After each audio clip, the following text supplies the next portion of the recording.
Bismillahirrahmanirrahim. Assalamualaikum warahmatullahi wabarakatuh. Alhamdulillah.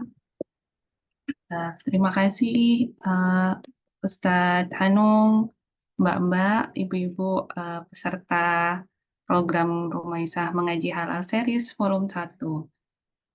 Perkenalkan, nama saya Pristiarinda Indraswari. Hari ini akan mendampingi kita semua dalam sesi kelas ke-10 pada hari ini.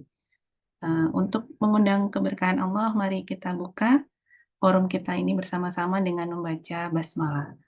Bismillahirrahmanirrahim.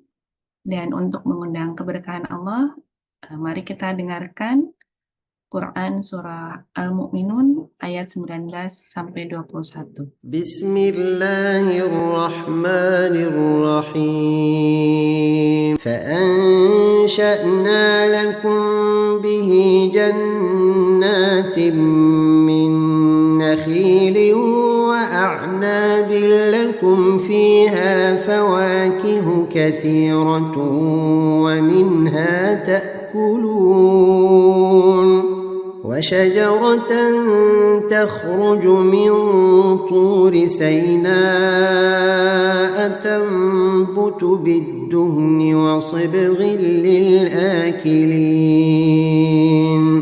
وإن لكم في الأنعام لعبرة نسقيكم مما في بطونها ولكم فيها منافع كثيرة ومنها تأكلون. Alhamdulillah, demikian pembacaan ayat suci Al-Quran. Semoga kita yang mendengarkan dan membaca senantiasa mendapat keberkahan Allah Subhanahu wa Ta'ala. Amin ya Rabbal Alamin.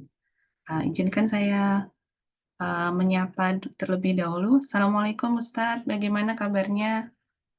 Waalaikumsalam warahmatullahi wabarakatuh. Kabar baik. Suaranya tadi pagi sudah asyik ini menemani ibu pengajian kurban. Ya. Oh, nggih, Ustadz. Sudah mulai ramai nggih di sana, Ustadz? Oh iya, ini sudah sebulan ini ramai ya kajian kurban. Masya Allah. Alhamdulillah. Alhamdulillah. Mudah-mudahan juga semakin menambah semangat berkurban lebih banyak ya Ustadz ya, artinya ya. Betul, alhamdulillah. Sekarang semangat bagus sih di Indonesia, bagus. Semakin bagus. Semakin bagus, alhamdulillah. Dan pembagiannya juga sudah lebih luas ya Ustadz ya, artinya tidak di sekitar lingkungan warga yang berkurban saja, nggih.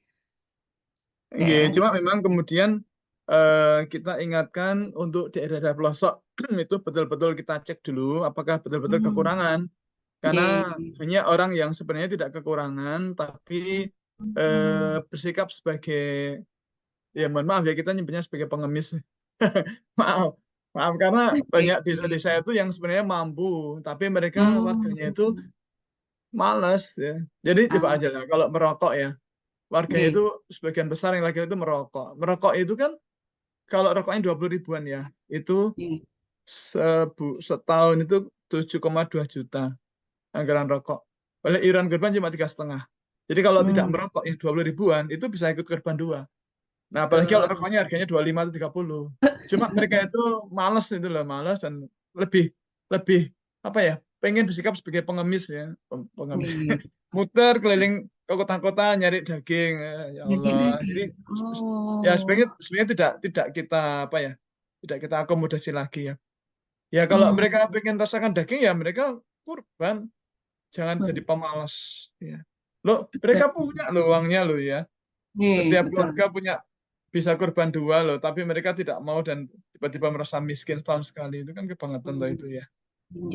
Banyak gitu tuh, banyak banget ya. Iya, Ya. Ustaz. Oke. Mudah-mudahan kita terhindar.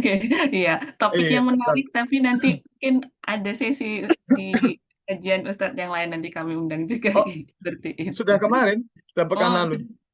Iya, pekan lalu. Ya, Ustadz, baik. Insya Allah, ya baik.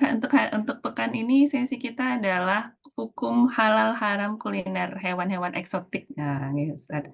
Jadi emang banyak ini, terutama mungkin kita di Korea, di sini variasi makanannya beragam. Nah, ini Ustadz, nanti mohon bimbingannya Ustadz dalam parannya. Kalau begitu Siap. kita langsung saja waktu dan layar kami persilahkan Ustadz. Monggo. Baik, syukran. Assalamualaikum warahmatullahi wabarakatuh. Innal hamdalillah nahmaduhu wa nasta'inu wa nastaghfiruh wa na'udzu billahi min syururi anfusina wa min sayyiati a'malina may yahdihillahu fala mudhillalah wa ma yudlil fala hadiyalah. Asyhadu an la ilaha illallah wa asyhadu anna Muhammadar Rasulullah. Allahumma shalli wa sallim wa barik ala sayyidina Muhammadin wa ala alihi wa sahbihi ajma'in. Qala Allah Ta'ala fi kitabil karim, a'udzu billahi minasyaitonir rajim, bismillahirrahmanirrahim. Ya ayyuhan nasu kullu mimma fil ardi halalan tayyiban wa la tattabi'u khutuwatis syaitan innahu lakum aduwwum mubin. Masyaallah muslimin, Bapak Ibu, Mas Mbak yang saya hormati dan yang disayangi Allah Subhanahu wa taala, marilah kembali di kesempatan siang hari ini kita haturkan rasa syukur kita ke hadirat Allah Subhanahu wa taala karena Allah mengerahkan segala yang terbaik bagi kita semuanya. Alhamdulillah Allah memperkenankan sel-sel di tubuh kita ini bisa melakukan regenerasi.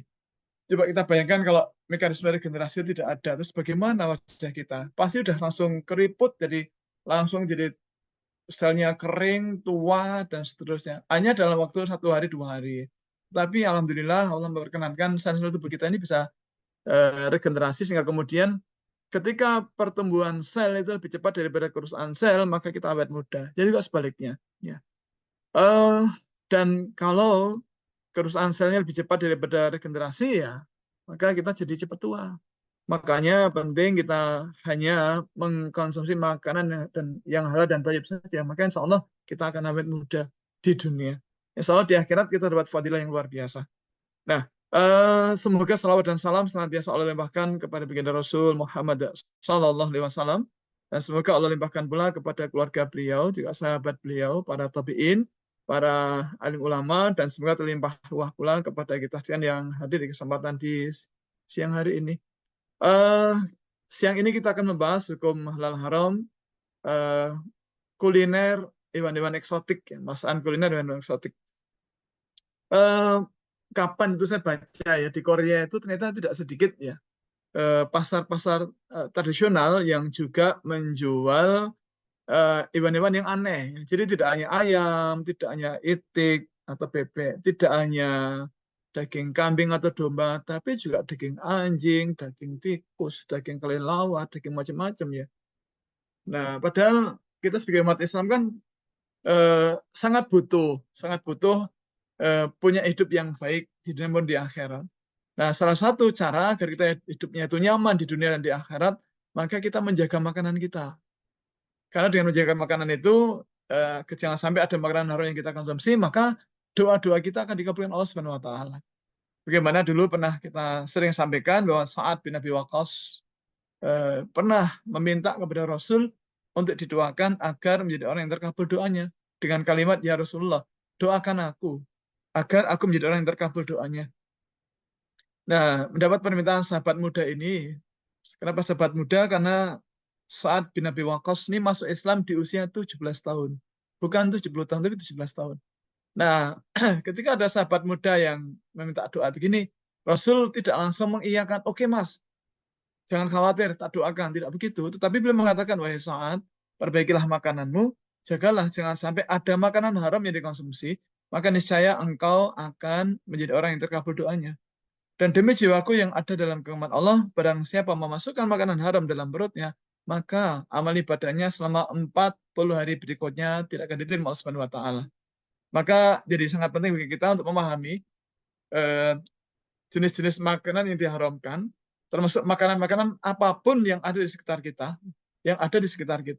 termasuk kalau kita lihat ini, kalau di Indonesia itu kan ada macam-macam ya, dari rica-rica guguk. Di Korea ada nggak Mbak Mas Ansiki? Ada nggak di Korea? Siki? Siapa? Siki, nggak tahu Siki ya? Siki Di nggak tahu. Jogja itu ada 50 warung ya, banyak ya. Siki, nggak tahu Siki ya? Nggak tahu. Apa itu? Nggak tahu, Ustaz. Siki itu Sikirix, kirik itu anjing. Oh, Istilah Suinya, istilah di suinya apa? Jogja. Ya si dia, si Oh, si oh, kucing, si harimau, si kirik itu anjing. kiri anjing. Ada Ustadz, ada. Tapi memang mulai tahun ini pemerintah di Korea sudah mulai memberlakukan Oh, pelarangan larang untuk ya. itu. Jadi Oke. restoran-restoran juga sudah mulai ditutup. Hmm. Itu begitu. Oh, ya ya. Di Hmm. Indonesia masih banyak ya, masih banyak di bahkan di Jogja itu ternyata ada 50 warung, Mbak, coba bayangkan. Baru di Jogja. Solo lebih parah ya. Solo yang asli ya, bukan Sulawesi, tapi Solo Surakarta, Kertosuro. Kemudian Ekskadisi dan Solo itu mulai dari apa namanya Klaten, kemudian Boyolali, Sukoharjo, Kartosuro, Karanganyar sampai Sragentina. Wah, banyak di sana itu. Terus juga bagaimana hukum memakan biawak. Ya. Terus, jadi ada sate biawak, kemudian dicari-cari biawak, termasuk ular kobra misalnya. Konon katanya kalau makan empedu kobra maka jadi apa namanya tahan penyakit katanya begitu ya. Ada rumor-rumor gitu ya. Sehingga kemudian orang jadi mau makan itu padahal ya khasiatnya dilakukan itu ya. Kemudian termasuk warung suike katak ya. Kemudian ini bagaimana pula dengan tupai, landak, kemudian belalang, ya. Kemudian bulus atau penyu ya. Kemudian ini ada tahu emprit nggak? Tahu emprit? Emprit apa itu emprit? taunya burung emprit, Ustaz.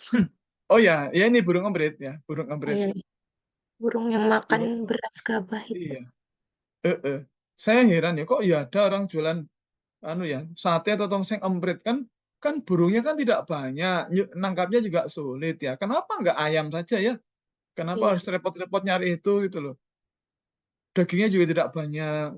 Karena kalau ayam kan jelas ya, ayam kan itu kan dagingnya banyak. Codot juga. Ini bagaimana hukum kuliner hewan-hewan eksotik semacam itu ya. Nah, sangat jelas ya Rasul pernah bersabda, perkara yang halal itu sangat jelas. Dan yang haram juga sangat jelas. Tapi di antara keduanya ada yang samar-samar dan tidak banyak orang tahu. Nah, barang siapa, kata Rasul, menjaga diri dari perkara yang syubhat, yang masbush, yang mutasyabihat, yang di gray area, yang meragukan, yang doubtful, maka ia telah menyelamatkan kehormatan dan agamanya. Sebaliknya, barang siapa terlihat dalam perkara yang syubhat, maka ia telah terperosok ke dalam perkara yang haram, sebagaimana pengembala yang mengembalakan ternak di sekitar daerah terlarang, yaitu padang rumput atau area milik orang lain. Itu kan tanah orang lain, kan kita nggak boleh mengembalikan ternak di situ, karena ternak akan memakan tanaman orang lain. Kan? Nah, nggak boleh begitu. Jadi kita lihat dulu. Pernah ke Tomohon nggak? Pernah ya? Siapa sih yang pernah ke Tomohon? Mbak Ari, Mbak Nageng Mbak Gede. Ari. Oh. Tomohon itu di mana? Di Kalimantan apa di Sumatera? Sulawesi, Ustadz. Sulawesi, Ustaz, itu ada tulisannya juga. Ada tulisannya, cerdas. Ada tulisannya. Visiting one of Asia's most extreme markets. About a 1-hour drive uphill from the city of Manado lies Tomohon, and what was once the largest market in the city. Welcome to Tomohon Market. I'm here with Ali. Yes. Brother, thank you Yep. for joining me today. How long has this market been here? It's been forever, like since we know Tomohon, like it's already here. Local vendors and local people shopping. Ali has joined to help me get acquainted with the locals. In English, it's snake fruit. And the snake skin comes right off. It's like this fruit has scales on it. It's nutso. The concept of normal here may be very different from your own, but I'm not traveling here to condemn the local way of life. I'm here to learn more about the Minahasan people of North Sulawesi. Can I ask you, how do you prepare your bag? Locals here are as playful and jovial as any other market I've been to in Asia. Hi, nice to meet you. Thank you. But even for me, someone who thought he had seen it all, this place was tough to take in. This is my first time in this market. I noticed here a lot of people eating dog. Why do people like dog? But not all locals think alike. People will actually capture the dogs, right? Yeah, our dog here too. 2 dogs. Still. That's why I don't like dog anymore. Welcome to Tomohon Market. we're entering the market now. Gee, we already found something. Yeah. I was like, what kind of fruit is this? It has a tail. Is it okay if we film your animals? Boleh. Oh, she filmin posed. ya? Oh yeah, she posed. There's a bamboo. Is it bamboo? That's a bamboo. They skewered the rat through its entire body, and it looks like they roasted it a bit. Itu kalau tikus yang disembelih secara syar'i itu halal atau haram ya? Yeah. At least they got the hairs off. I'm gonna touch its body. Ya. Oh, it's like my grandpa's wrinkled neck. How much is a rat? Berapa harganya? 25,000. 25. Is she charging me the foreigner rat price? No, no. Everyone pays that. Yes. Okay. Where do you get these rats? They got it from the forest, from the woods. Why do you sell rats? I'm so curious. Dia nanya ini sih, apa? Kenapa jualnya tikus gitu? Nggak jual kayak buah-buah. She's just looking for money for a living, she said. So this is just what was most viable for her. She's like, I know how to catch rats. I can catch them, cook them, and sell them. She said like she's taking a bit of profit from selling their rats. So Good. Have you eaten rat before? Not yet. Oh, you haven't? I haven't. I could be teaching you about rat. Probably. Are you willing to try it? With you, yeah, probably. There's no such thing as taboo here. If you're squeamish or sensitive, I suggest you stop watching right now. We're headed to the meat market right now. What am I gonna expect to see? We'll see a lot of meat on the table, I think. Oh wow, here it is. Tomahawk Market likely got its grisly reputation because for many animals, it serves as both slaughterhouse and butcher shop. You can see he's kind of butchering a little bit the back. They keep most of the body intact, so he just does a few quick cuts. And he just pulls out the bowels. Yeah, and they burn it so that their skin, their fur is taken away. I mean, the stench in here is just burnt animal hair. The smell is a little disconcerting. It's not the best smell. The cuisine in this region is like nothing I've seen before. Why is he roasting the wings? Kenapa dibakar ya? Oh, a lot of furs in the wing area. That's why he has to burn it. So we have to get the fur off of the wing too. And the odd selection of menu items here is the result of the Minahasa people never fully becoming an agricultural society. Jesus! Oh! That's so huge. How much does this one cost? 60,000 Batman Robin. Batman, you're Robin? You don't want to be the bat here, trust me. You probably don't want to be the Robin either. Oke, maaf videonya di stop ya. Karena kalau dilanjutkan nanti malam baru selesai ya. Oke, nah para ulama menggunakan kaidah fikih untuk menetapkan hukum kuliner yang benar-benar eksotik. Nah, kaidah fikih itu tentunya didasarkan dengan apa yang ada di Quran dan di hadis. Dalam kaidah fikih jelas disebutkan bahwa semua makanan itu halal kecuali apabila disebutkan dengan jelas sebagai haram di Quran ataupun di hadis. Semua binatang itu halal kecuali ada dalil di Quran ataupun di hadis yang menyatakan secara tegas keharamannya. Nah, maka kalau tidak ada penyebutan pengharaman di Quran atau di hadis, maka tidak boleh kita mengharamkan apa-apa yang dihalalkan Allah SWT. Nah, maka penting kita pahami bahwa untuk menyatakan sesuatu haram, maka harus ada dalil di Quran atau di hadis yang menyebutkan keharamannya. Nah, maka bagaimana dengan kelinci? Nah, ini kan banyak tuh kelinci. Daging kelinci itu kan lembut sekali. Nah, ulama sepakat daging kelinci dari kelinci hidup yang disembelih secara syar'i adalah halal. Kenapa halal? Alasannya pertama jelas tidak ada dalil di Quran ataupun di hadis yang menyatakan keharamannya. Jelas tidak ada. Yang kedua, bahkan ada hadis di Anas bin Malik. Beliau pernah mengisahkan bahwa kami mencari kelinci dari Marah Zahran dan kami mendapatkannya. Lalu aku bawa kelinci itu pada Butulha. Nah, Butulha kemudian menyembelihnya, memasaknya, dan memberikan daging paha kelinci itu pada Rasulullah SAW dan Rasul pun menerimanya. Nah, sikap Rasul menerima pemberian daging paha kelinci itu menunjukkan bahwa daging kelinci adalah halal. Yang kedua, belalang. Bagaimana dengan hukum makan belalang? Kita lihat. Walang goreng alias belalang goreng. Ini dia nih cemilan khas Gunung Kidul, Yogyakarta. Meski tak biasa, tapi penggemar walang goreng cukup banyak loh. Di sepanjang jalan raya Jogja Wonosari dan di kawasan wisata. Penjajah cemilan ekstrim ini mudah sekali dijumpai. Sukir salah satunya. Ia biasa berjualan di kawasan Taman Hutan Rakyat Bunder. Biasanya walang goreng dijual sudah dalam kemasan, tapi Sukir berbeda. Ia memilih menggoreng walang langsung di tempat. Katanya sih biar fresh. Saya punya ide seperti itu biar pembeli pada ketarik untuk membeli belalang yang fresh, digoreng langsung. Ada perbedaan nggak Pak, jual yang fresh sama yang lama itu? Ada, otomatis ada. Nah, tadinya nggak minat beli jadi beli. Pembeli walang goreng kebanyakan wisatawan yang penasaran ingin mencicipi atau untuk dijadikan oleh-oleh. Beli nggak sih Mas? Makan ini tuh masih ada. Awalnya geli Mbak, cuma mungkin karena lebih penasaran sama rasanya dari dimakan aja. Rasanya di mana setelahnya Bang? Gurih, enak, ada manis-manisnya. Bagi sebagian orang, belalang goreng mungkin dianggap kuliner ekstrim. Tapi di balik itu, belalang kaya nutrisi loh. Mulai dari protein yang gak kalah dari daging sapi, vitamin A, B, dan C, serta kalsium yang baik untuk kesehatan tulang. Penasaran? Ya, bagaimana hukum memakan daging belalang? Ulama sepakat daging belalang halal. Kenapa halal? Alasannya satu, tidak ada dalil di Quran atau di hadis yang menyatakan keharamannya.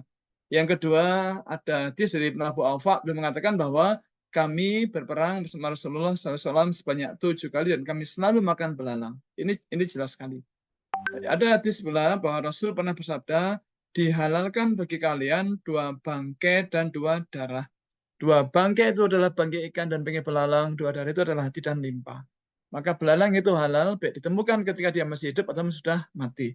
Tapi, mohon maaf, kalau ini mbak-mbak, mas-mas, bapak-ibu pengen makan belalang, pesan saya, ini penting ya kira ya, mohon dimasak dulu ya. Mohon dimasak dulu. Kenapa? Karena kalau tidak dimasak itu nggak enak, ya, nggak enak, sepet, pahit, nggak enak. Kalau udah dimasak baru kemudian dia jadi gurih, keripik gitu ya, crispy. Itu. Oke, kemudian kuda. Bagaimana hukum memakan daging kuda? Para ulama sepakat pula bahwa daging kuda dari kuda hidup yang disembelih secara syar'i adalah halal. Kenapa halal? Karena tidak ada dalil di Quran ataupun di hadis yang menyatakan keharamannya. Maka daging kuda itu halal. Nah, apalagi ada hadis dari Asma radhiyallahu anha, beliau berkata bahwa kami menyembelih kuda di zaman Rasulullah SAW dan memakan dagingnya. Dan pada saat itu kami telah berada di Madinah. Jadi pasca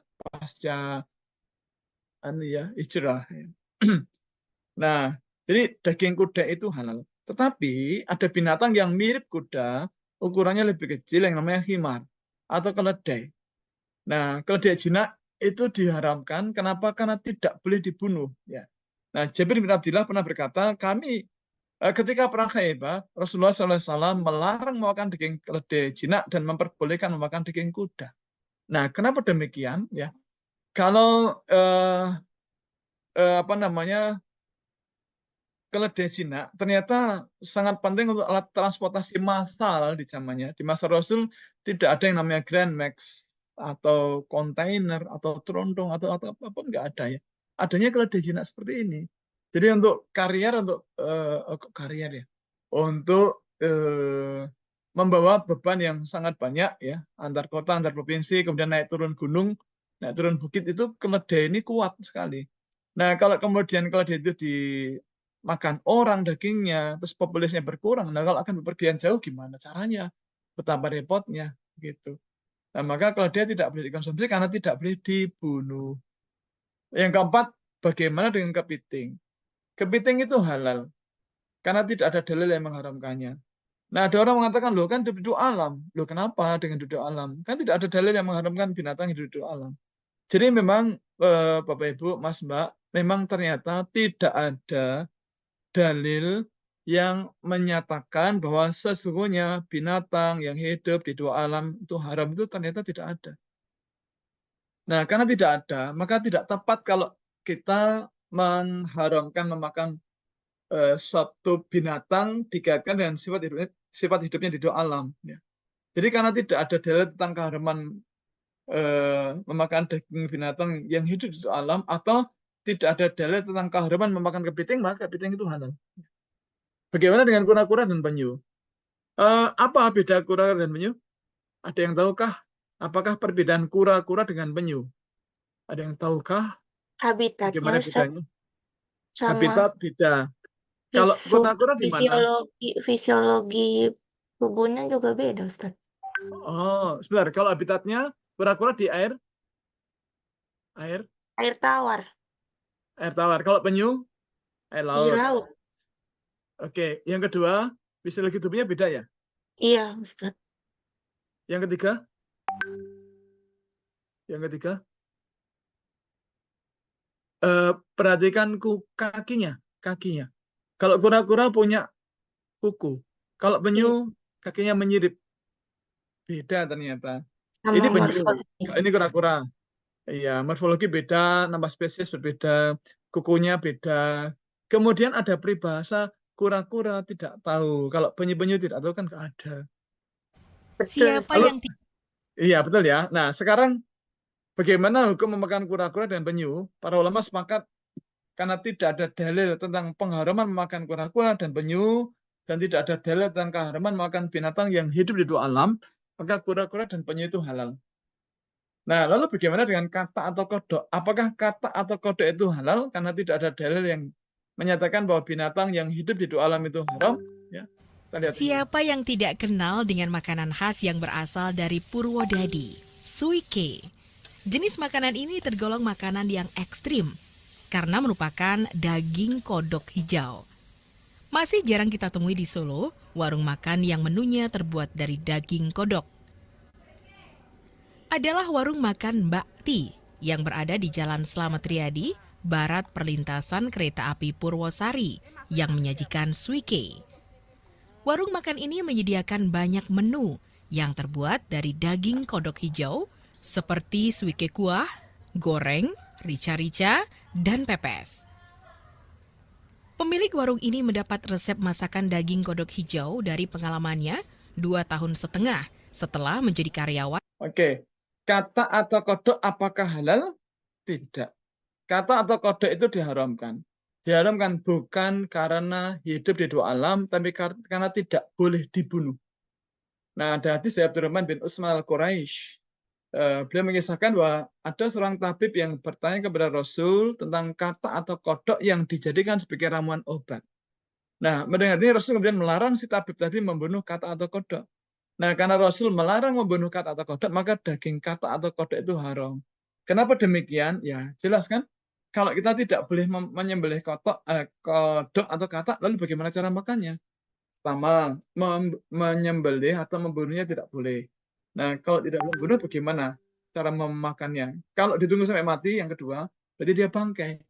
Nah, bangkai itu kan disebutkan haram sampai 4 kali di Al-Quran. Yang ketiga, bagaimana kalau kita telan hidup-hidup, ya. Jadi masih hidup, kita telan gitu ya.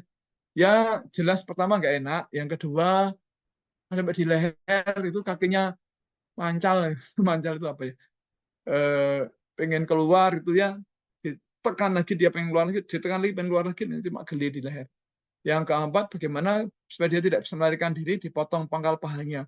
Nah, masih ingat ya, ada hadis Rasul bersabda, setiap bagian dari hewan ternak yang terpotong ketika hewannya masih hidup, maka ia adalah bangkai. Nah, maka tidak ada pilihan. Kata atau kodok diharamkan bukan karena hidup di dua alam, karena tidak boleh dibunuh. Nah, terus ini Rasul juga pernah melarang membunuh burung surot, kemudian kodok, semut, dan burung hut-hut, jelas sekali.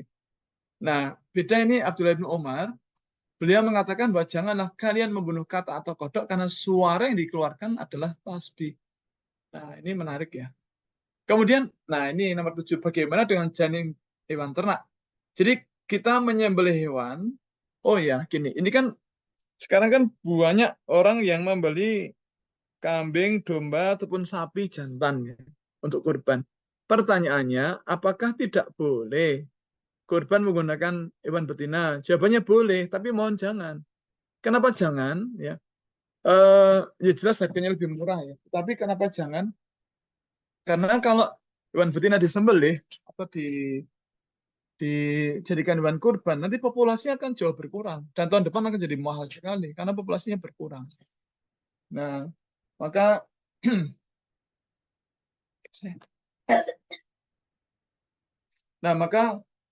mohon meskipun boleh jangan berkorban dengan hewan yang harganya dengan hewan betina. Nah sekarang kalau misalnya ada orang menyembelih hewan betina, kemudian menemukan ada janin di dalam rahimnya, bagaimana? Ulama mengatakan status dari janin itu adalah halal. Nah, rujukannya adalah hadis dari Abu Sa'id Al-Khudri, beliau mengatakan, saya bertanya kepada Rasulullah SAW tentang janin hewan ternak. Gimana ini? Maksudnya itu apakah boleh dimakan gitu ya? Nah, Rasul menjelaskan bahwa makanlah jika kalian mau. Ini kan jelas sekali. Makanlah jika kalian mau. Nah, kenapa kok demikian? Nah, ada hadis yang redaksinya lebih panjang. Dari Musnad, beliau meriwayatkan bahwa Abu Sa'id Al-Khudri pernah berkata, ya Rasulullah, kami menyembelih unta, sapi, dan kambing, lalu kami menemukan ada janin di dalam perutnya. Apakah janin itu kami buang atau kami makan? Dek, atau janin itu? Janin itu calon bayi. Bayi manusia maupun bayi binatang ternak. Nah, apakah janin itu kami buang atau kami makan? Rasulullah SAW menjawab, jika kalian mau, makanlah. Karena penyembelihan ibunya juga penyembelihan untuk janin tersebut. Begitu. Nah, jadi kalau ada sapi betina disembelih secara syar'i, maka ketika kemudian hewan telah disembelih, maka dagingnya halal. Nah, kalau kemudian kita menemukan ada janin di dalam rahimnya, maka janin itu statusnya juga halal. Apakah perlu disembelih lagi? Jawabannya adalah tidak perlu. Kenapa? Karena pertama jelas dia halal, yang kedua jantungnya belum aktif. Maka ketika disembelih, ya darah tidak akan memancar keluar karena jantungnya belum aktif. Bagaimana dengan daging siki tadi ya, daging anjing, bagaimana halal atau haram?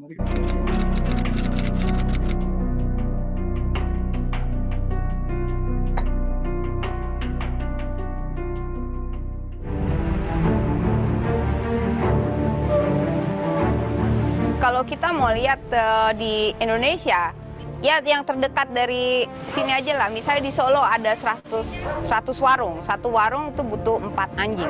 Berarti satu hari saja sudah ada 400 anjing yang dibantai. Lalu 1 minggu 400 dikalikan 7. Berarti kan itu ada 2.800 anjing. Lalu 1 bulan itu ada 11.200 anjing yang dibantai.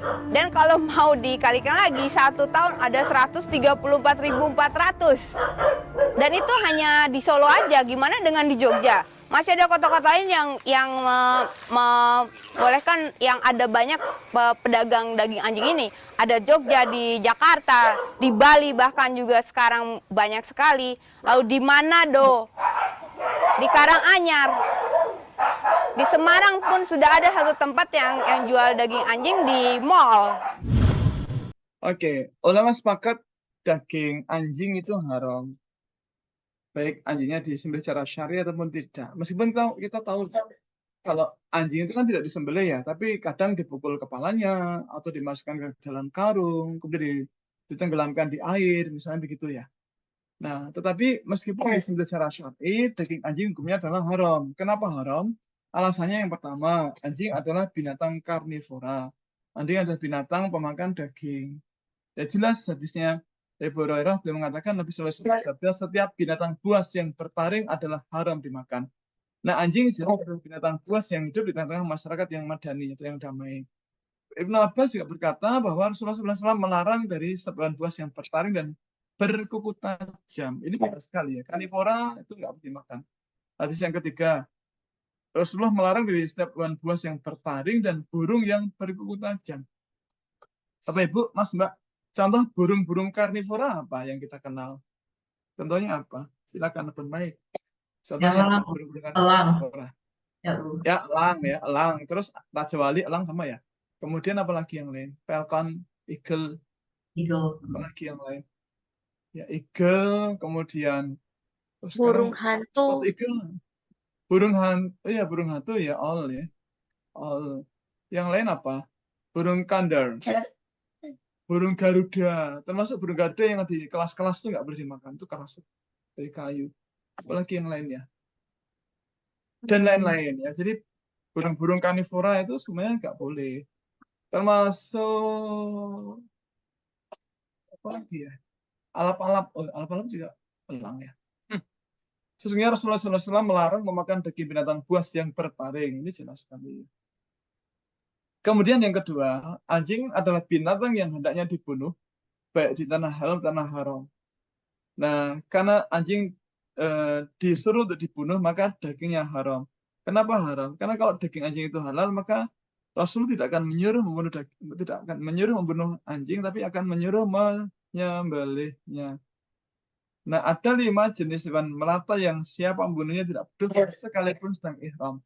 Apa itu? Yaitu kalajengking, tikus, anjing kala, burung gagak, dan burung raja wali. Ada lagi 5 macam binatang fasik yang hendaknya dibunuh di tanah haram, yaitu raja wali, burung gagak, tikus, kalajengking, dan anjing gila. Terus ada lagi hadis yang lain, penyebab anjing diharamkan. Yang ketiga adalah anjing adalah binatang al-jalalah. Binatang al-jalalah adalah binatang pemakan kotoran. Nah, binatang-binatang al-jalalah itu tidak boleh dimakan dagingnya, tidak boleh diperah, tidak boleh diraih, dan seterusnya. Ulangi. Sebutkan 3 alasan kenapa daging anjing diharamkan. Pertama apa tadi? Anjing adalah binatang Karnivora. Karnivora. Yang kedua, anjing bertaring. Dibunuh. Oh ya, bertaring itu yang pertama. Yang kedua, anjing hendaknya dibunuh, baik di tanah halal tanah haram.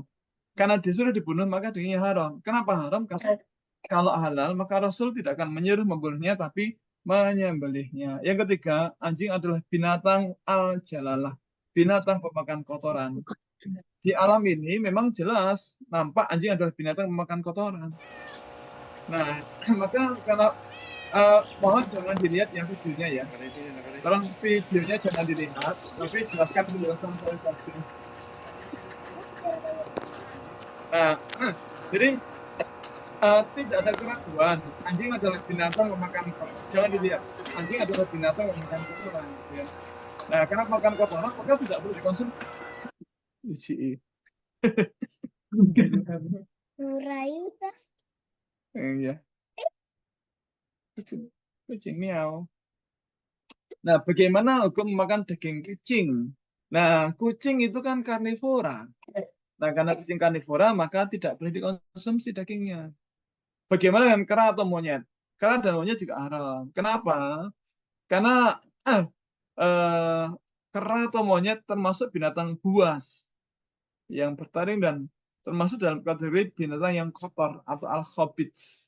Nah, maka kera tidak boleh dikonsumsi dagingnya. Nah, para ulama ya seperti apa, kemudian Mujahid, Makhlul, Al-Hasan al-Bashri juga melarang memakan monyet dan haram memperjualbelikannya. Nah, kemudian berikut, bagaimana dengan ular? Ular bagaimana hukumnya, halal atau haram? Murah sih mas, harganya enggak ditangkap pasaran pon.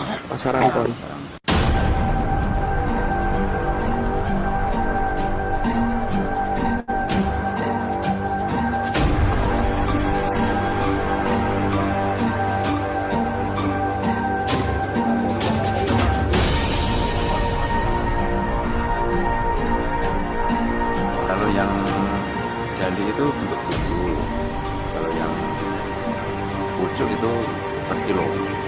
Tidak artinya per kilo. Itu jauh mas, kadang ke Semantoro dan Probolinggo, enggak tentu sih. Ya enggak tentu sih mas, kadang ya 2 kilo, 1 kilo, kadang 5 kilo, intinya enggak jelas, enggak tentu lah. Itu ya gimana mas ya? Yang jelas itu kalau tiap pon itu paling enggak ya 600, malah enggak tentu sih. Tergantung kayu. Tapi kita nyarinya kadang malam hari. Ya, malam hari kan itu mudah nyarinya. Oke, pertanyaan bagaimana hukum memakan daging ular? Halal atau haram? Bagaimana hukumnya? Halal atau haram?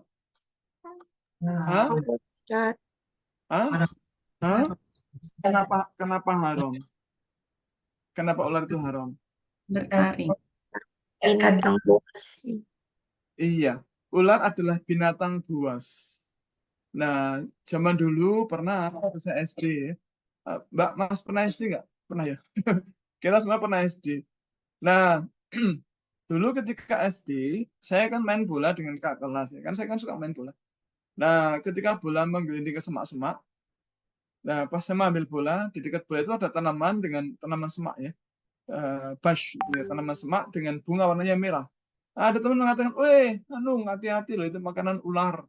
Saya percaya waktu itu. Nah, maka kemudian jadi hati-hati. Terus kemudian ketika udah naik kelas, ya, kemudian main bola dengan adik kelas, itu bola menggelinding ke semak-semak, ya.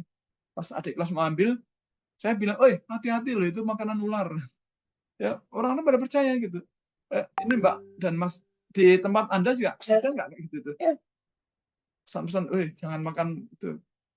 Jadi ular disebut sebagai binatang pemakan bunga. Ya kita baru tahu sekarang buat ternyata ular itu gitu. Ular adalah binatang, bukan binatang pemakan bunga, tapi binatang pemakan ayam, kucing, tikus, dan yang lain-lain. Tapi kalau bunga enggak, dia kan karnivora. Nah, maka karena dia karnivora, maka dagingnya haram dikonsumsi. Satu, alasannya dia adalah karnivora. Yang kedua, Rasul menyuruh membunuh ular dengan kalimat bunuhlah ular. Ini jelas sekali karena Rasul menyuruh membunuh ular, maka dagingnya haram. Kemudian bagaimana dengan garangan? Garangan itu kucing liar. Kucing liar atau ya kadang orang udah nyebutnya belacan. Saya nggak tahu di daerah lain apa namanya, Mbak, Mas, di tempat Anda namanya apa? Ada yang tahukah namanya? Bukan musang loh ya, beda dengan musang atau apa ya itu? Bukan landa. Bukan sejenis tupai juga ya Ustadz ya? Beda ya Ustadz? Bukan, beda. Ini panjang. Tubuhnya panjang, kira-kira panjang badannya sekitar 20-30 cm panjang. Ada yang nyebut bahasa Indonesia cerpelai gitu, Ustaz. Oh, cerpelai. Cerpelai pemakan apa? Kalau garangan atau kucing liar, kan dia kucing liar, ular. Dia makan daging. Makanya kadang-kadang warga masyarakat sering emosi karena ayam-ayam di kandang itu dimakan ini sama garangan. Nah, maka ulama sepakat karena dia adalah karnivora, maka garangan atau belacan itu haram dikonsumsi dagingnya, gitu. Nah, beda dengan musang. Nah, saya nggak tahu cerpelai termasuk ini atau bukan ya. Nah, ini musang itu kufet, kufet. C-U-V-E-T, kufet. Tulisnya gimana ya, kufet. Nah, ini bukan, bukan belacan, bukan garangan. Dia bukan kucing liar, beda binatang. Nah, kalau musang itu dia omnivora. Diberi daging dia mau, diberi makanya kadang-kadang dia memakan ini kayak tupai itu. Makanya juga musang ini dikenal sebagai binatang yang pensortir biji kopi. Nah, dia bisa memilih biji kopi yang bagus. Dan dimakan hanya yang bagus, ya, yang udah matang. Kalau masih mentah dia nggak mau. Makanya dia dikenal sebagai pensortir biji kopi yang terbaik. Nah, bagaimana hukumnya? Ini dari Ibnu Abi Amr berkata, "Aku pernah bertanya kepada Jabir tentang musang. Apakah ia termasuk hewan buruan? Hewan buruan adalah hewan yang diburu untuk dimakan." Nah, kemudian dijawab oleh Jabir, ya, artinya ya boleh, ya dia adalah binatang buruan. Lalu Ibnu Abi Amr tanya lagi, apakah boleh dimakan dagingnya? Nah, Jabir mengatakan, iya boleh. Bertanya lagi, apakah engkau mendengar dari Rasulullah SAW? Maka dijawab, iya. Nah, maka karena ada penjelasan ini, maka daging musang itu halal. Seperti lazimnya luwak-luwak lain, si Sintaro adalah hewan penyortir alami. Mereka hanya mau memakan buah kopi yang benar-benar matang saja. Buah-buah kopi ceri pun mereka pilah lagi, dan hanya buah yang paling matanglah yang akan mereka makan. Kopi yang mereka makan lebih seperti makanan penutup atau dessert, dan luwak hanya memakan kulit majemuk atau kulit luar buah kopi saja. Biji kopinya sendiri tidak mereka cerna, melainkan dikeluarkan kembali melalui feses atau kotoran.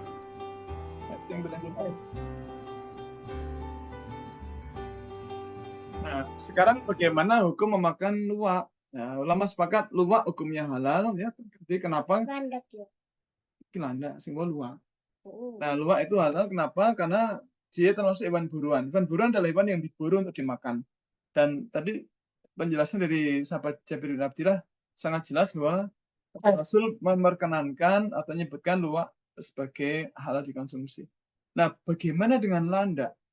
Landak ini kan ternyata banyak orang masak sate landak atau tongseng landak atau rica-rica landak dan katanya enak sekali katanya gitu kan. Nah, kalau di Jogja itu yang paling dekat ada di arah Tangmangu, Solo ke atas ya. Nah, bagaimana hukum memakan landak ya? Ulama menyatakan kalau kita jijik memakan landak kita tidak diperkenankan, tapi kalau tidak jijik kita boleh. Nah, kenapa? Karena memang ternyata tidak ada dalil yang mengharamkannya. Maka sebenarnya dihalal dzatihi. Tapi kalau kita jijik memakannya, maka kita tidak boleh memakannya. Nah, rujukannya adalah hadis ini yang pernah kita bahas mengenai dzab ya.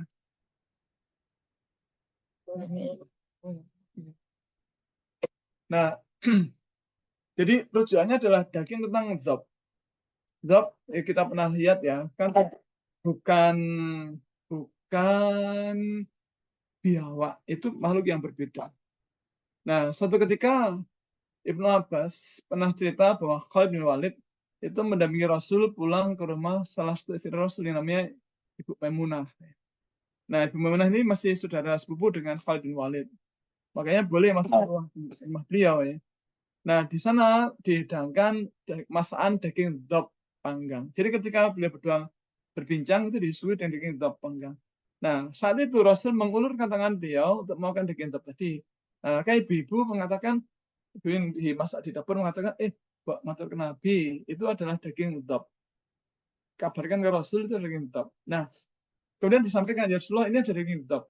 Nah, itu Rasul kemudian mengangkat tangan beliau, artinya membatalkan memakan daging itu dan diletakkan lagi gitu. Diletakkan lagi. Nah, tentu sikap Rasul ini membuat Khalid bertanya, apakah dzab itu diharamkan ya Rasulullah? Nah, kenapa Khalid bertanya? Karena itu adalah kalimat pertanyaan yang sangat penting, karena Khalid adalah panglima perang. Nah, sebagai panglima perang, tentu makanannya ya makan di alam kan. Dan kita mengetahui ketika perang tidak ada yang jualan, tidak ada orang jualan. Tidak ada yang jualan sate kambing, bakmi goreng, cilok, cilor, nggak ada ya. Nah, adanya adalah makanan di alam. Nah, maka kalau dzab itu diharamkan, maka sejak itu Khalid tidak akan makan lagi. Atau sebaliknya. Nah, maka dia nanya, apakah dzab diharamkan? Nah, Rasulullah menjawab, tidak. Dzab tidak diharamkan, tapi makanan ini tidak ada di kaumku. Aku merasa jijik memakannya. Oh, begitu. Nah, kemudian Khalid mengambil daging dzab tadi kemudian dimakan ya. Sambil melirik ke Rasul, apakah Rasul akan melarang? Ternyata Rasulullah membiarkan Khalid memakan itu. Nah, maka daging hadis ini sebagai rujuk. Kalau kita jijik memakannya, kita tidak boleh memakannya. Tapi kalau kita tidak jijik, kita boleh memakannya. Ulangi, kalau kita jijik, kita tidak boleh memakannya. Tapi kalau kita tidak jijik, maka kita boleh memakannya. Dengan catatan, sekali lagi, tidak ada dalil yang lain yang menyatakan bahwa dia adalah haram. Nah, dzab itu seperti ini ya. Mirip biawak memang, tetapi bukan biawak. Ekornya beda. Kalau dzab itu ekornya seperti kulit durian. Terus warnanya kuning. Ini. Kalau masih muda, warna tubuhnya coklat tua. Jadi setelah dewasa, dia warnanya kuning begini. Terus dzab itu, nah ini perbedaan warnanya ya. Ekornya jelas beda, moncongnya beda, dan seterusnya. Nah, apa perbedaan yang lebih detail? Nah, ini. Biawak itu bahasa Arabnya adalah al-waral. Al-waral. Nah, kalau kadal gurun itu ad-dzab. Kemudian famili dan jenisnya beda. Kalau famili dari biawak itu Paranidae, kalau dzab itu adalah Agamide. Atau orang nyebutnya Rumastix. Nah, maka nama spesiesnya adalah, kalau biawak itu adalah Varanus salvator, dan kalau kadal gurun itu Urmastix aegyptia. Nah, jelas beda spesies. Nah, kenapa namanya Urmastix aegyptia? Karena ditemukan di Mesir. Terus jenis hewan, jadi termasuk kalau biawak sebagai karnivora, sebagai predator. Ini binatang memakan daging. Dia makan daging, telur, dan lain-lain. Dengan kadal gurun ini dia herbivora tapi semi omnivora. Jadi makan serangga mau dia ya, meskipun bunga-bunga jadi makanan pokoknya. Kemudian habitat. Kalau biawak itu habitatnya di air atau di sungai atau di rawa-rawa. Nah, kalau kadal gurun ya di padang pasir. Warna tubuh jelas beda, panjang kalau ukuran ekor panjang bersisik, panjang tipis. Nah, kalau kadal gurun itu pendek dan berduri mirip dengan kulit durian. Nah, terus kehalalan bagaimana soal kehalalannya? Biawak itu haram dikonsumsi karena dia adalah karnivora.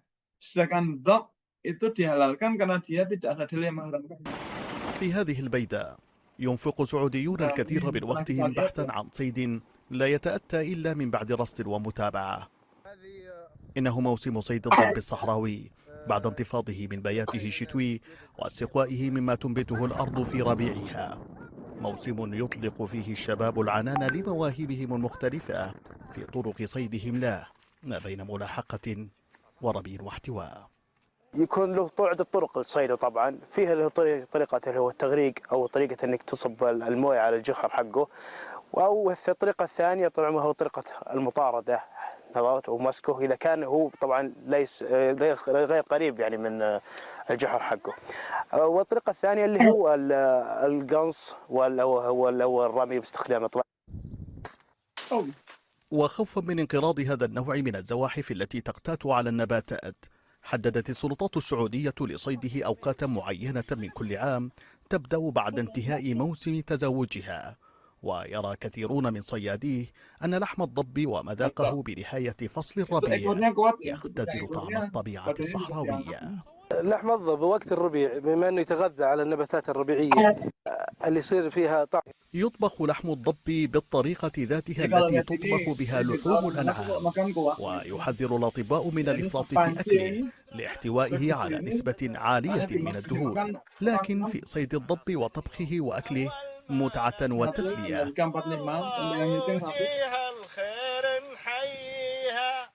يرى فيها من يعرف ممارستها ترويحا للرد. Nah, bagaimana dengan biawak? Mari kita lihat. Sebuah warung makan di Desa Wangkal, Kepuh, Kecamatan Gudo, Jombang ini menjadi jujukan pencari kuliner ekstrim, terutama warga luar daerah yang sudah merasakan khasiatnya. Di warung ini pemiliknya menyediakan berbagai menu makanan yang lezat dari daging binatang biawak, baik menu sate maupun rica-rica. Pemilik warung ini setiap hari menyediakan cukup banyak stok biawak, tidak kurang dari 2 kuintal biawak stok yang disediakan. Tidak bedanya dengan hewan lain, cara masak biawak diawali dengan disembelih, kemudian dikuliti dengan cara mengelupasnya agar kulitnya tidak rusak, sebab bisa digunakan untuk kerupuk ataupun bahan dompet. Sedangkan dagingnya yang paling bagus untuk sate. Amir Sidik, pemilik warung sate biawak, menuturkan biawak didatangkan dari Gresik. Sekali mendapat kiriman sekitar 3 kuintal, sedangkan kebutuhan sehari di warungnya sekitar 10 kg atau berkisar 3 ekor biawak. Kalau di rumah 10 kilo. Oke, biawak hukumnya haram. Kenapa? Karena biawak adalah binatang buas atau karnivora. Dan tadi di awal sudah kita sampaikan banyak hadis tentang keharaman karnivora. Lalu bagaimana dengan cacing crispy? Itu kerupuk cacing crispy. Kemeripik ya, crispy dan katanya gurih sekali. Gitu. Nah, bagaimana hukumnya? Ulama mengatakan ya, sebenarnya dia halal lidatihi, zatnya halal. Tetapi kalau kita jijik, maka kita tidak boleh memakannya.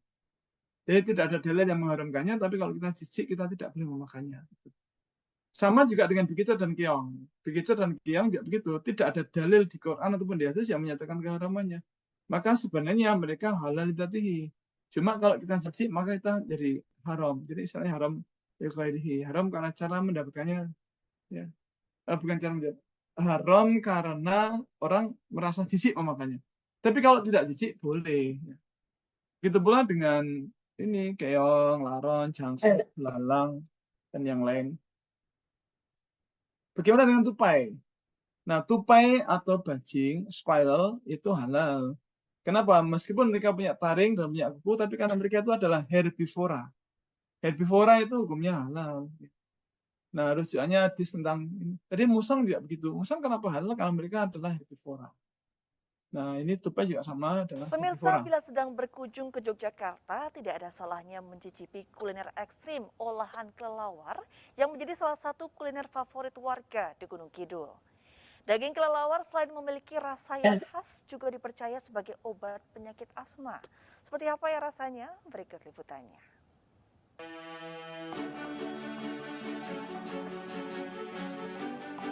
Bagi penyuka kuliner ekstrim, Padukuhan Kelampok, Kalurahan Giripurwo, Kapanewon Purwosari, Gunung Kidul menjadi jujukan favorit.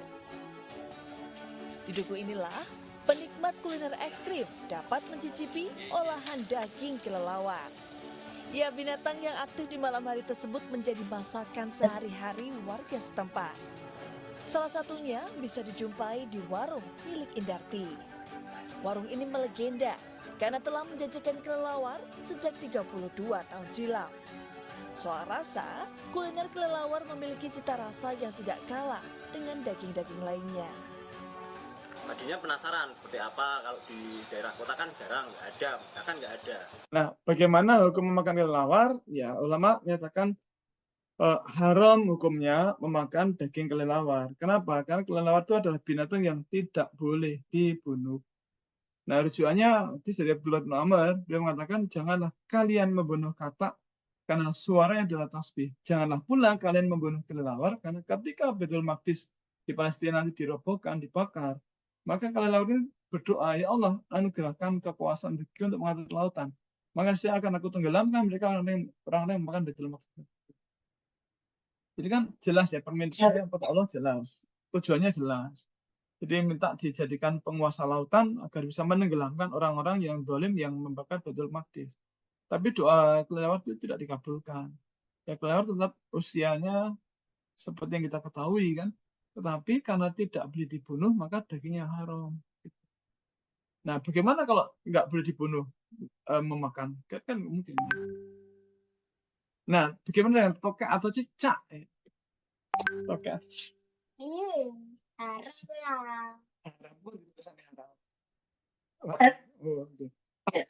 Tokek atau cicak hukumnya adalah haram. Ini bacaan apa lagi?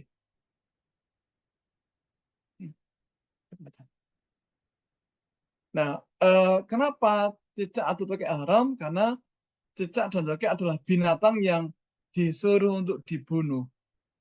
Jadi cicak atau tokek itu adalah binatang yang disuruh untuk dibunuh. Nah, ketika disuruh dibunuh maka dagingnya haram. Dan dari Musyarik radhiyallahu anhu dia mengatakan bahwa Nabi memerintahkan supaya membunuh tokek atau cicak. Nah, maka ulama sepakat bahwa tokek atau cicak hukumnya haram dikonsumsi. Nah, demikian materi kita ini agak cepat karena tadi pembahasannya agak cepat agar cukup waktu bagi kita untuk diskusi. Karena kemarin kan kita kurang waktu ya. Hampir 3 jam kemarin itu ya. Oke, barangkali ada pertanyaan, monggo silakan. Baik, jazakallahu khairan, Ustaz. Baik, monggo Mbak-mbak, jika ada yang bertanya bisa raise hand. Oke, ada Mbak Perni, bisa Mbak Firsi, Assalamualaikum. Mbak Firsi. Waalaikumsalam. Oke, Assalamualaikum Ustadz. Mau tanya Ustadz Nabil. Salam. Yap. Yang pertama ada beberapa 1A. Kenapa sebenarnya ini basic Ustadz yang mungkin. Yang pertama, kenapa hidup di 2 alam itu diharamkan Ustadz? Oh, enggak. Kan tadi sudah disampaikan. Tidak ada dalil yang menyatakan bahwa binatang yang hidup di 2 alam haram, tidak ada dalilnya. Oh, oke. Berarti memang 2 alam memang tidak diharamkan ya Ustadz ya? Enggak ada dalilnya. Kita buka di Quran atau di buku hadis manapun enggak ditemukan. Jadi di Sahih Bukhari Muslim, Al-Ulul Marjan, Sahih Bukhari, Sahih Muslim ataupun Nailul Awdar, kemudian Tanbihul Ghafilin, ternyata enggak ada itu. Ya. Baik Ustaz. Baik. Kemudian kenapa hewan itu disebut dengan hewan yang tadi dibicarakan Ustaz di awal dengan eksotik ya Ustaz ya? Secara bahasa itu karena ya eksotik karena menarik perhatian, ya. Tidak lazim, ya, gitu. Jadi tidak lazim dikonsumsi manusia, tapi kok ada orang yang makan bahkan menggemarinya. Mereka kan eksotik ya. Jadi kayak pemandangan yang eksotik ya, pemandangan yang apa ya? Yang outstanding. Outstanding. Jadi yang pokoknya menarik perhatian orang, kemudian ingin dikonsumsi, gitu. Padahal kan bukan makanan itu ya. Lah kayak kucing, kemudian apa namanya, tupai, tikus, kelelawar, itu kan bukan makanan manusia. Tapi ke orang makan juga itu. Maka kita bicara eksotik. Gitu. Kemudian Ustaz, untuk yang 1C, kera itu tidak boleh dimakan bukan hanya karena karnivora, tapi karena juga binatang kotor. Tadi Ustaz bilangnya gitu. Maksud dari binatang kotor ini bukan sebagai binatang yang menjijikan, tapi kotornya itu seperti apa gitu ya Ustaz? Kotornya bisa hidupnya yang kotor. Ini kalau kita lihat kera, ya kera beneran loh ya. Itu kan makannya apa-apa dimakan, apapun dimakannya. Itu. Dia kan omnivora, apapun dimakan dan ya termasuk ya, sampah juga dimakan, apapun dimakan, hidupnya juga kotor kan gitu ya. Makanya jangan sampai kemudian manusia apa namanya bawa karakter kotor itu. Iya. Oh, Ustaz. Berarti kera itu omnivora ya Ustaz ya?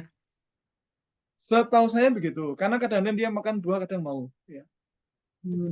Kan dia mau makan pisang ya? Iya, bisa. Tapi Iya. juga ada ini taring nggak Ustaz ya kalau saya tidak salah? Oh iya, iya. Oh, baik. Taring. Dan ada kisah menarik ya. Kera itu kan binatang yang paling bukan paling rakus ya, tapi paling apa ya? Paling serakah ya. Kalau kita lihat ya, misalnya ada orang bawa pisang lewat di depan kandang monyet, maka diminta. Nah, kalau kemudian kita lempar, maka dia tangkap, kemudian dipegang dengan tangan kanan. Ada orang bawa pisang lewat lagi, dia akan minta lagi gitu. Nah, pisang yang di tangan kanan dipindah tangan kiri. Nah, maka kemudian dua tangan pegang pisang. Nah, ada orang lewat lagi, itu pisang yang dia pegang dipindah ke kaki. Nah, terus dia minta lagi gitu. Nah, kemudian dilempar, dia pegang. Kalau ada lagi, ya, ada lagi orang lewat bawa pisang, maka pisang yang di tangan kanan dipindah di kaki yang kanan. Jadi kaki kanan, kaki kiri pegang pisang. Nah, kemudian kalau ada orang lewat lagi, maka pisang yang dia pegang itu dimasukkan dalam mulut, kemudian dia minta lagi. Nah, kalau ada orang lewat lagi, bawa lagi, yang di mulut dibuang, dia masukkan pisang yang baru ke mulutnya, dia minta lagi. Jadi binatang yang serakah. Nah, dikhawatirkan juga, dikhawatirkan orang kemudian punya karakter serakah. Dikhawatirkan. Alasan medis atau ilmiahnya saya belum tahu ya. Cuma itu baru dugaan-dugaan gitu. Ya. Oh, baik Ustaz. Berarti ini memang waktu itu Ustaz Nano pernah menjelaskan di awal kalau ada hewan-hewan yang DNA-nya itu atau ya bagian dari DNA ya mungkin yang sangat mudah untuk mempengaruhi sifat manusia. Salah satunya berarti kera ini dan termasuk babi ya Ustaz ya? Kalau babi memang kedekatan DNA ya, tapi kalau kera ingat saya jauh ya DNA-nya ya. Meskipun ada kemiripan, dan kera itu kalau dipakai jaket itu mungkin mirip manusia, tapi DNA-nya agak jauh ya. Gitu. Makanya kalau cangkok jantung itu nggak ada yang dari kera. Karena gorila, cimpanse itu nggak ada. Yang paling sering kan babi ya, dan yang paling memungkinkan.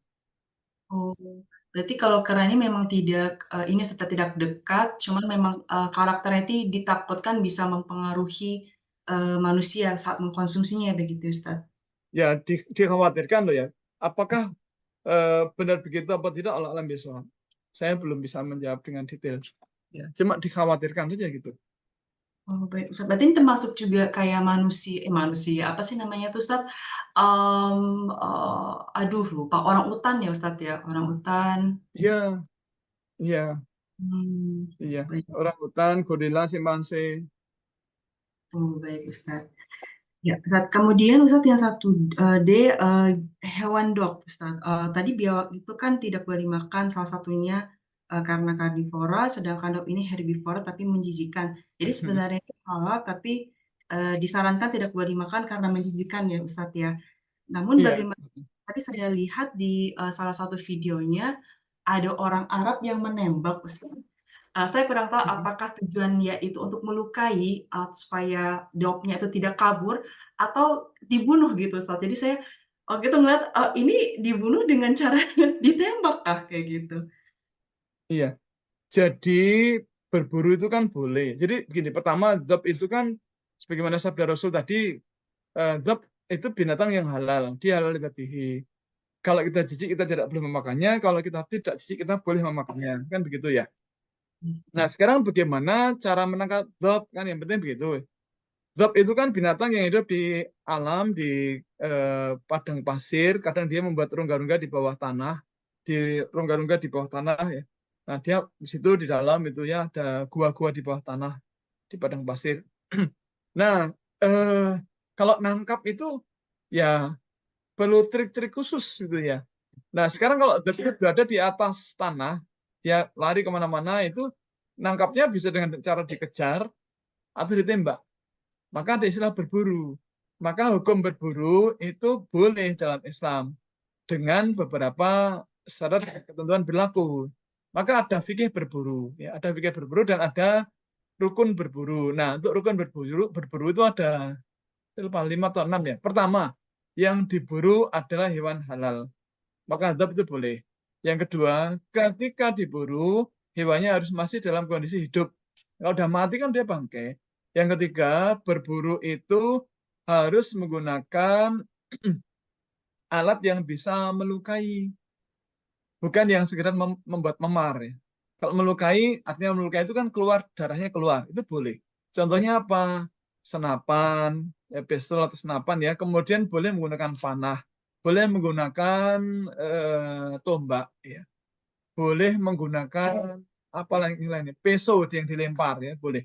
Tapi kalau menggunakan ketapel tidak boleh, karena tidak melukai, hanya buat memar atau garotak. Ya.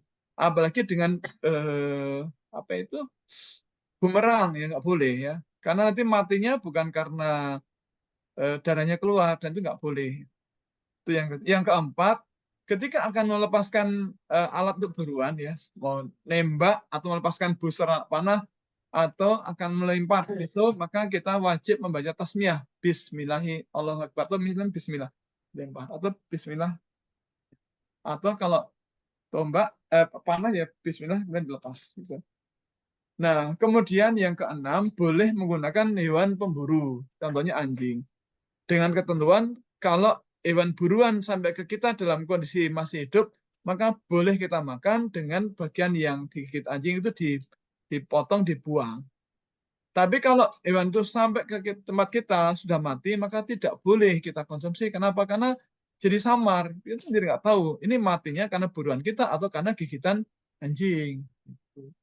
Begitu, Mbak Henny. Baik, Ustadz. Kemudian terakhir Ustadz, untuk yang hewan ada yang dilarang dibunuh seperti cicak tadi Ustadz ya, dan harus dibunuh. Juga, Iya, dibunuh. ya, harus Iya. dibunuh cicak dengan kelelawar ada juga. Susah. Oh, Yang enggak. dibunuh itu katak Kelelawar itu sama tidak boleh ya. Yang tidak boleh dibunuh itu kelelawar, katak, keledai. Kelelawar, katak, keledai. Itu tidak boleh dibunuh. Ya. Makanya tidak boleh dimakan. Ya, kalau keledai nggak boleh dibunuh, bagaimana cara makannya? Ada yang punya solusi makanya nggak boleh dibunuh. Atau dipotong misalnya telinganya mau ditongseng ya. Dipotong telinganya ketika masih hidup, lu kan ada hadis. Rasul bersabda dari Abi Waqid Al-Laitsi, beliau bersabda bahwa setiap bagian dari hewan ternak yang terpotong ketika hewannya masih hidup, maka ia adalah bangkai. Nah, maka tidak ada pilihan. 3 itu dilarang dibunuh. Kalau yang disuruh dibunuh itu anjing, kemudian cicak, tokek, itu disuruh dibunuh. Bahkan kalau membunuh cicak atau tokek malah berpahala. Ada yang masak ini enggak? Begitu, Mbak Fani. Kalau yang tidak boleh dibunuh itu salah satunya katak, karena kan katanya bertasbih ya dengan kelelawar. Iya. Kemudian bagaimana kalau misalnya ada yang bertanya gitu, non-muslim begitu Ustaz, kalau kita menjelaskan secara ayat kan mungkin kurang, hadis gitu ya, mungkin kurang dari mereka bisa menerima. Begini, kita bisa sampaikan bahwa ajaran agama itu kadang-kadang dogmatis. Artinya karena ilmu kita belum nyampe, maka kita tidak tahu kenapa kok itu diharamkan. Jadi sebenarnya kenapa babi, bangkai, darah diharamkan, kan sebenarnya kenapa kan kita nggak tahu. Cuma kita mengira-ira secara medis itu begini, efeknya begini dan seterusnya. Nah kalau kata kita nggak tahu ya bagaimana gitu ya. Kok bisa? Tapi benar biasa caranya. Begitu Mbak. Baik, Ustaz.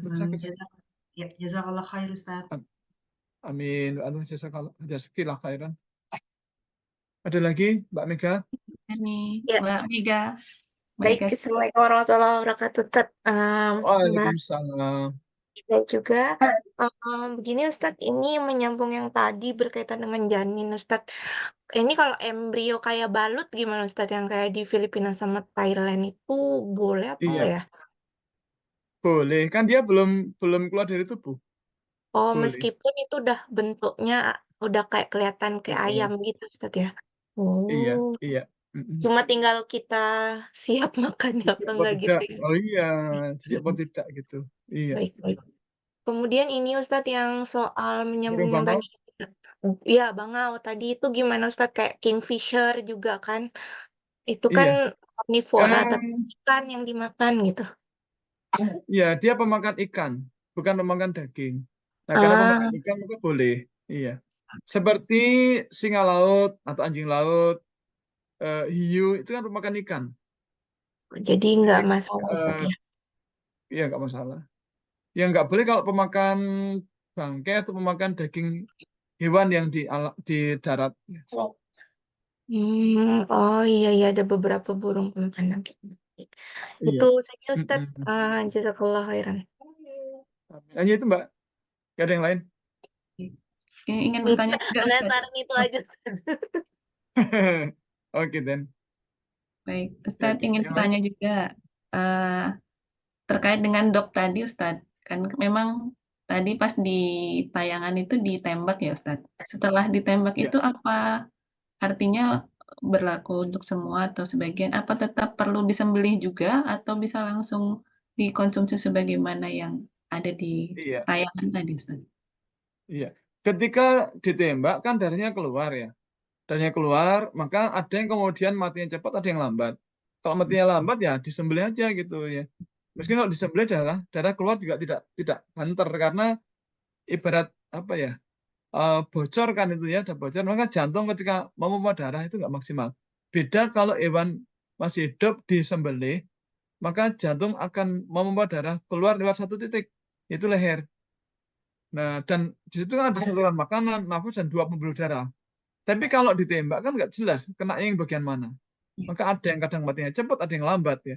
Maka kadang-kadang untuk membantu biar segera mati itu disembelih juga gitu. Tapi kalau misalnya ditembak pas jantung misalnya tempat yang lain terus dia udah langsung mati ya sudah. Langsung bisa kita makan. Karena tadi ketika kita akan melepaskan anak panah atau menarik pelatuk, kita udah membaca tasmiyah Bismillahi Allahu Akbar. Gitu, Mbak. Ya, baik Ustadz, jazakallah. Baik, Amin. Mbak. Ustadz, maaf mau nanya lagi, kemarin baru ketemu ini nih Ustadz, kasusnya. Maaf ya Ustadz, nyambung lagi. Iya. Kan kemarin kita kan di sini lagi ada friendship festival Ustadz ya, kayak apa namanya,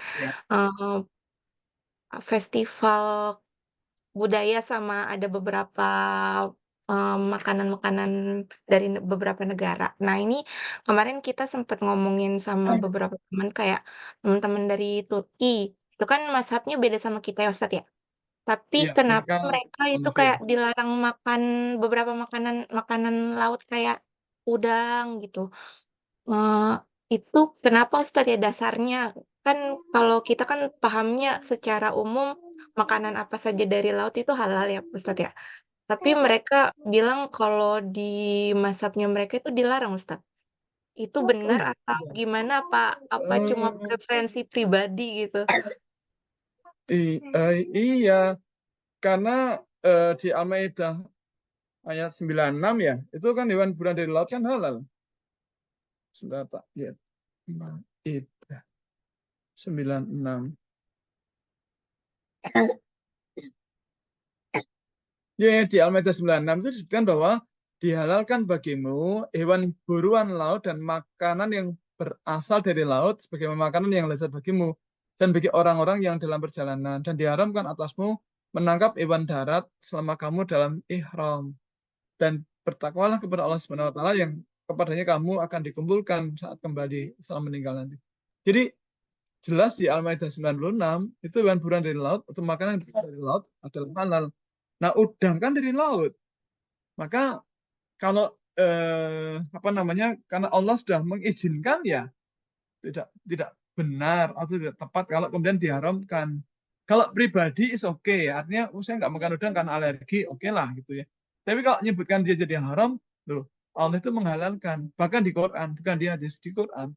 Maka kalau kemudian malah mengharamkan itu jadi aneh. Saya khawatir hanya menduga ya barangkali itu bukan preferensi, pendapat pribadi saja. Jadi apa namanya, Berarti self opinion. mazhab Hanafi sendiri sebenarnya nggak dilarang kan ya Ustaz ya? Kayaknya enggak ya. Oke. Nah, teman-teman saya di Turki menyambungkan juga rata-rata nggak makan seafood itu, Ustaz bilangnya tidak makan karena mazhab mereka gitu. Aku juga bingung makanya. Nah itu Ustaz, makanya bingung dan bilang ke beberapa temen yang non muslim kan jadi bingung ya untuk menjelaskan itu karena bilangnya alasan religion bukan alasan pribadi gitu. Sebentar. Ini saya cari informasi di internet ya. Ini dari Turki, mazhab Hanafi di Turki membuat pengecualian dan mengatakan bahwa makan kerang, cumi, kepiting, lobster, udang adalah haram. Nah, kalau Syafi'i kan tidak mengharamkan itu ya. Nah, tapi Allah alam ya sebenarnya kenapa? Ini saya jadi pengen tahu lebih detail ya. Saya tak coba cek info dulu ya. Kenapa kok mazhab Hanafi kok mengharamkan memakan hewan-hewan laut? Padahal di Quran jelas sekali dihalalkan. Gitu. Ya saya kira Mbak, ini saya jadi tahu sekarang juga itu. Iya kan kalau kepiting, udang itu masuknya krustase kan ya Ustaz ya. Nah kalau kerangnya ini kan beda spesies lagi nih gitu kan, jadi ada beberapa. Iya, terus sama ini Ustaz kan kemarin ada beberapa negara yang maksudnya pecahan negara Uni Soviet itu juga ada yang menyajikan bir kan meskipun mereka negara muslim gitu. Kan kalau di yang mazhabnya kalau Hambali kan kayak di Arab Saudi ya, itu kan diperbolehkan menggunakan namanya meskipun tidak memabukkan dan 0% gitu ya Ustaz ya. Nah ini tuh bir yang mengandung alkohol, apakah memang mazhab kayak yang ada beberapa mazhab misalnya mazhab Hanafi yang mungkin jarang dibahas lebih dalam gitu Ustaz, itu diperbolehkan itunya dengan yang alkohol seperti itu karena banyak teman-teman yang dari negara-negara tersebut di kampus kami itu juga terbiasa gitu ikutan sama teman-teman Korea gitu minum kayak soju dan yang ibaratnya menurut mereka asal nggak sampai ke bawah mabuk masih boleh katanya gitu. Jadi memang ini maaf ya sebatas yang saya tahu dari info teman yang tinggal di Saudi bahwa di mazhab Hambali itu memang meminum bir, whisky, brandy, scotch dan aneka minuman keras itu boleh selama tidak mabuk gitu. Kan yang diharamkan adalah efek khamr, efek memabukkannya. Nah, barangkali dari situlah kemudian ketika orang meminum itu dan membatasi diri sampai tidak mabuk itu diizinkan. Barangkali begitu loh ya. Dan saya belum tahu detailnya gitu. Oh iya, intinya sih maksudnya kalau tatarannya budaya kan kita udah berlepas diri ya Ustadz, maksudnya supaya tetap husnuzon sama apa yang mereka lakukan dalam tataran kaidah halal haram tuh, maksudnya itu tadi yang saya pertanyakan apakah memang itu berkaitan dengan mazhab yang mereka pahami gitu Ustadz, makanya biar nggak itu bersih tegang dengan perbedaan itu sih sebenarnya mau memahami itu aja. Baik, makasih saya kira Mbak. Saya kira sisi positifnya adalah kuliah semacam ini kan nambah literasi kita ya. betul. Begitu kita nambah literasi, kemudian kita lebih bijaksana ketika melihat perbedaan. Dalam arti Baik. kalau ada madzhab yang lain kok begini begitu beda dengan pendapat di madzhab kita, ya sudah nggak apa-apa gitu kan. Itu pendapat mereka. Sedangkan kita sendiri kita yakin, kita fokus dan stick dengan pendapat ulama dari madzhab kita. Nah, ini kan juga mencontoh apa yang dilakukan oleh Imam Malik dan Imam Syafi'i. Imam Malik kan guru Imam Syafi'i. Menurut Imam Malik, ini ngulang yang tadi saya sampaikan. Menurut Imam Malik, yang namanya diendus anjing itu tidak najis. Digigit anjing itu tidak najis. Kenapa? Karena tidak ada dalil yang menajiskannya. Dalil yang ada itu hanyalah ketika seekor anjing meminum air dari satu bejana, maka air di bejana itu harus ditumpahkan dan kemudian bejana itu dicuci 7 kali dengan air dan salah satunya dengan tanah. Nah, hadisnya mah itu. Maka Imam Malik berpendapat bahwa di luar itu nggak ada masalah. Jadi kalau kita diendus anjing, nggak najis. Tangan kita diendus anjing nggak najis begitu. Tapi Imam Malik kan punya murid yang sangat cerdas, yang namanya Imam Syafi'i. Nah, sang murid ini sangat hormat tawadhu dengan gurunya, ya, sangat hormat. Nah, Imam Syafi'i punya pendapat berbeda dengan pendapat gurunya. Dia berpendapat bahwa kalau air yang semula bersih, jernih seperti ini misalnya, ya kan air kan bersih dan jernih ya. Nah, kalau kemudian diminum anjing dan harus ditumpahkan, berarti ada sesuatu di mulut anjing yang membuat dia jadi najis. Apa itu? Ya, kira-kira air liur. Karena air liur adalah air yang keluar ketika kita manusia atau binatang itu terangsang untuk makan. Kemecer itu dalam bahasa Jawa ya. Saya nggak tahu di bahasa daerah yang lain nggak tahu. Nah, kita sangat jadi terangsang nafsu makannya gitu kan. Nah, maka Imam Syafi'i berpendapat, berarti air liur anjing itu najis. Nah, kalau air liur anjing itu najis, maka ya cairan yang keluar dari tubuh anjing semuanya najis. Kenapa? Karena kalau air liur anjing itu najis, maka apapun yang keluar dari tubuh anjing adalah najis. Nah, termasuk keringat, urin, dan seterusnya. Dan najisnya pun najis berat, kan gitu.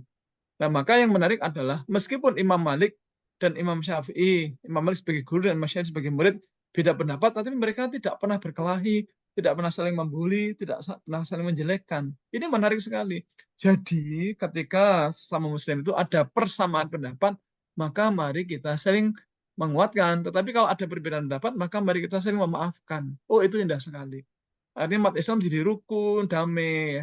Bahkan ketika kita haji atau umrah itu kan perbedaan itu banyak sekali dan tidak pernah orang berkelahi gara-gara berbeda pendapat. Ya. Hanya kita saja di Indonesia kadang-kadang karena kita kurang wawasan ya, kurang wawasan, kurang ngaji, apalagi tidak pernah ikut rumah Islam mengaji ya, kemudian jadi tidak paham, kemudian ya orang mainnya kurang jauh sehingga kemudian jadi emosinan. Oh, bedanya masalah musik aja udah mengkafirkan. Ya Allah, cuma masalah musik loh ya, masalah amat sangat sepele ibaratnya gitu. Kok sampai mengkafirkan sama saudaranya itu kan? Ya, kira-kira ngajinya kurang jauh itu. Ya, ini ada Mbak Dimi, cuma ini sebelum saya udahin, jadi penasaran Ustadz, ini mungkin nggak berkaitan dengan pangan Ustadz, cuma masih berkaitan dengan mazhab, tapi saya penasaran karena masih belum berani nanya langsung sama beberapa teman saya yang bersangkutan itu berkaitan dengan kalau tadi kan pangan, ya tadi ada beberapa mazhab yang kita sudah bahas, ini tentang pelaksanaan sholat Ustadz, maksud saya tuh ada beberapa teman di lab yang ketika waktu sholat yang dari IPB ya Ustadz. Itu. Iya. Waktu sholat India itu dan Bangladesh. ya pertama Pakistan Terus? gitu kan. Nah, kayak keluarga mereka tuh ada yang hafiz, bahkan maksudnya pasangannya hafiz dan sebagai hafizol. Cuma pas waktu sholat itu mereka nggak pernah terlihat melakukan sholat gitu Ustadz. Maksudnya saya jadi penasaran apakah memang mereka di mazhabnya itu pas pulang kampus baru dirapel semua sholatnya gitu kan, diperbolehkan di mazhabnya atau emang sebenarnya merekanya aja yang nggak melakukan sholat gitu. Mau tanya langsung cuma masih belum berani untuk secara apa ya, terang-terangan gitu sih Ustadz soal itu. Mbak, Cuma penasaran. Mbak Mega kenal dekat nggak sama mereka? Kenal Ustadz, cuma kan karena kan teman satu lab gitu Ustadz, yang muslim kan di Oh, lab bertiga. Cuma kalau oke. untuk urusan itu tuh masih kadang saya ajak sih gitu. Maksudnya saya selalu bilang, ini mau sholat dulu nih gitu kan, barangkali atau enggak kadang berusaha untuk mengajak secara tidak langsung gitu kan sebenarnya harapannya. Atau setidaknya kalau misalnya mereka punya alasan, oh ya nanti atau sebagainya, saya jadi walaupun tidak disampaikan secara langsung, jadi tahu gitu alasan mereka menunda gitu kan sebenarnya. Cuma nggak pernah tersampaikan juga dari pihak mereka gitu. Jadi Oke. penasaran. Iya. Ya gini. Hafiz, iya. Hafiz itu kan memang orang yang serius menghafalkan Al-Quran ya. Nah, mungkin Qurannya hafal, tetapi bisa jadi juga aplikasi mungkin agak kurang. Itu ada kan? Ya. Ya, jadi orang yang hafal Quran, tetapi aplikasinya ilmu-ilmu yang lain kurang kan ada ya. Misalnya hafiz Quran, tapi ngomongnya kasar sama orang lain kan ada juga ya. Hafiz Quran iya, tapi punya hutang dan nggak mau mengembalikan ya ada gitu kan. Nah, mungkin juga ada yang hafiz Quran, tapi kalau sholat ditunda-tunda mungkin malah ada yang bolong-bolong, mungkin ada. Nah, justru begini, tadi kenapa saya nanya Mbak Mega kenal dekat atau tidak, malah Mbak Mega kita tugaskan secara resmi, kalau perlu nanti dibuatkan surat tugas untuk bertanya kepada beliau berdua. Ya, kita katakan ini untuk nambah literasi saya gitu ya. Siap-siap. Kami sebenarnya kalau di madzhab kamu ya, itu tentang sholat 5 waktu di masjid itu seperti apa gitu, atau sholat awal waktu seperti apa gitu. Ya kan ada juga di tempat kita ya, ada juga saudara-saudara kita yang beragama Islam ya, madzhabnya apapun, ketika sudah sholat ya sudah adzan tidak segera sholat ya. Padahal Allah sudah jamin rezeki kita dan Allah tidak pernah terlambat mengizinkan kita bisa melihat, bisa mendengar, bisa bernafas, gak pernah terlambat ya. Nah, kalau Allah sengaja terlambat memberi izin kita bernafas, kan habis tuh kita. Nah, tapi Allah itu tidak pernah terlambat. Makanya ketika Allah yang maha mengatur kehidupan kita ini menyuruh kita untuk sholat, ya segera. Sudah adzan, ya segera. Tinggalkan semuanya. Ya, tapi masih ini, kalau memungkinkan tinggalkan. Kan bisa nanti itu ya. Nah, segala-segala yang bisa ditunda demi sholat awal waktu. Karena Allah itu suka ketika panggilannya dipenuhi. Loh, kan sama juga dengan kita ya. Kita punya anak. Setiap hari kita hidup kita untuk anak kita ya. Dimasakkan, dimandikan, di apa-apa. Begitu anak kita dipanggil tidak segera menemui kita, kan kita ya nggak suka tuh ya. Kira-kira Allah seperti itu juga. Begitu kita ini sebagai hamba yang biasa-biasa saja begini, ketika dipanggil tuh selalu segera memenuhi panggilannya, Allah kira-kira ya ridho. Dan ketika nanti kita butuh apa-apa, ya Allah, iki hambaku ini kan tak panggil itu selalu datang ya. Ya sudah, tak beri kelebihan. Kalau ada masalah, tak hapus masalahnya. Ketika ujian nggak bisa, tak beri inspirasi biar bisa menjawab dan seterusnya kan gitu. Jadi nanti Mbak sekalian Mbak Mega tanyakan apakah memang begitu di madzhab. Meskipun bisa jadi jawaban mereka tidak merepresentasi madzhab mereka. Karena barangkali di madzhabnya harus sholat awal waktu, tapi dia males, itu kan ada juga ya. Mungkin nanti sekalian tanya sama temen dari asal negara yang sama tapi berbeda orang yang kelihatan lebih rajin. Betul. Jadi kita punya apa namanya second opinion. Mbak Mega bidangnya apa tuh Mbak? Saya Forest Environmental Science, Ustaz. Oke. Samaan sama Pak Dwiko. Oke. Kak, maksudnya begini, kan ketika kita ambil sampel, kan ada duplo, ada triplo ya. Ada replikasi ya. Nah, untuk apa? Karena kita tidak tahu kalau sampel yang kita ambil cuma satu, apakah dia merepresentasi populasi, kan gitu ya. Maka begitu sampel yang diambil lebih dari satu, misalnya kita ambil, kan semakin... Tapi pilih yang mana? Nah, Kenapa kemudian ada replikasi ketika kita akan uji statistik ya? Karena semakin banyak replikasi, maka nilai variasinya semakin rendah. Kalau variasi semakin rendah, maka nilai P ya, P value-nya akan semakin rendah. Kalau nilai P-nya semakin rendah, maka statistik akan lebih kuat melihat perbedaan di antara mereka. Efek akan lebih nampak kan gitu ya. Nah, kalau jawaban cuma satu, kita nggak tahu ini apakah dia merepresentasi sampel sampel ini apakah merepresentasi populasi apa tidak. Nah, maka kalau misalnya ada 2 orang, tanyakan dua-duanya. Kalau ada 3 orang, tanyakan tiga-tiganya. Ada 5 orang, tanyakan lima-limanya. Perlu surat tugas, Mbak, nanti tak mintakan Mbak Ari. Takutnya bukan karena preferensi gitu ya, Ustaz. Maksudnya takutnya karena Iya. preferensi gitu, Ustaz. Bukan karena Iya. hukum yang dipegang Iya. gitu. Takutnya hanya apa namanya? Iya, Kelalaian. opini pribadi atau Iya. kemalasan ya ada. Baik Ustadz, Ya. cukup itu. Jazakallah khairan Oke. kasir, Ustadz. Amin, amin. Wa antum jazakallahu khairan. Mbak Adimi. Monggo Mbak Adimi. Maaf ya, Mbak. Maaf ya, Mbak. Kasih kan ini ngobrol. Oh, dicebokin dulu Pak, bentar Pak. Apa ya? Oke. Nyebokin anak dulu. Baik, Ustadz, ini mungkin saya jadi Dimaklumi. bertanya tadi Ustadz. Untuk sebentar catatan saya. Ya, ini ada pertanyaan juga dari teman saya yang juga dari barat gitu ya. Kalau pekan sebelumnya sudah dibahas mungkin mohon maaf, tapi ini Dari barat. ya, Dari jadi Sumatera. dia dari Inggris Ustadz gitu kan. Dan Saya dari kebetulan Sumatera. Oke.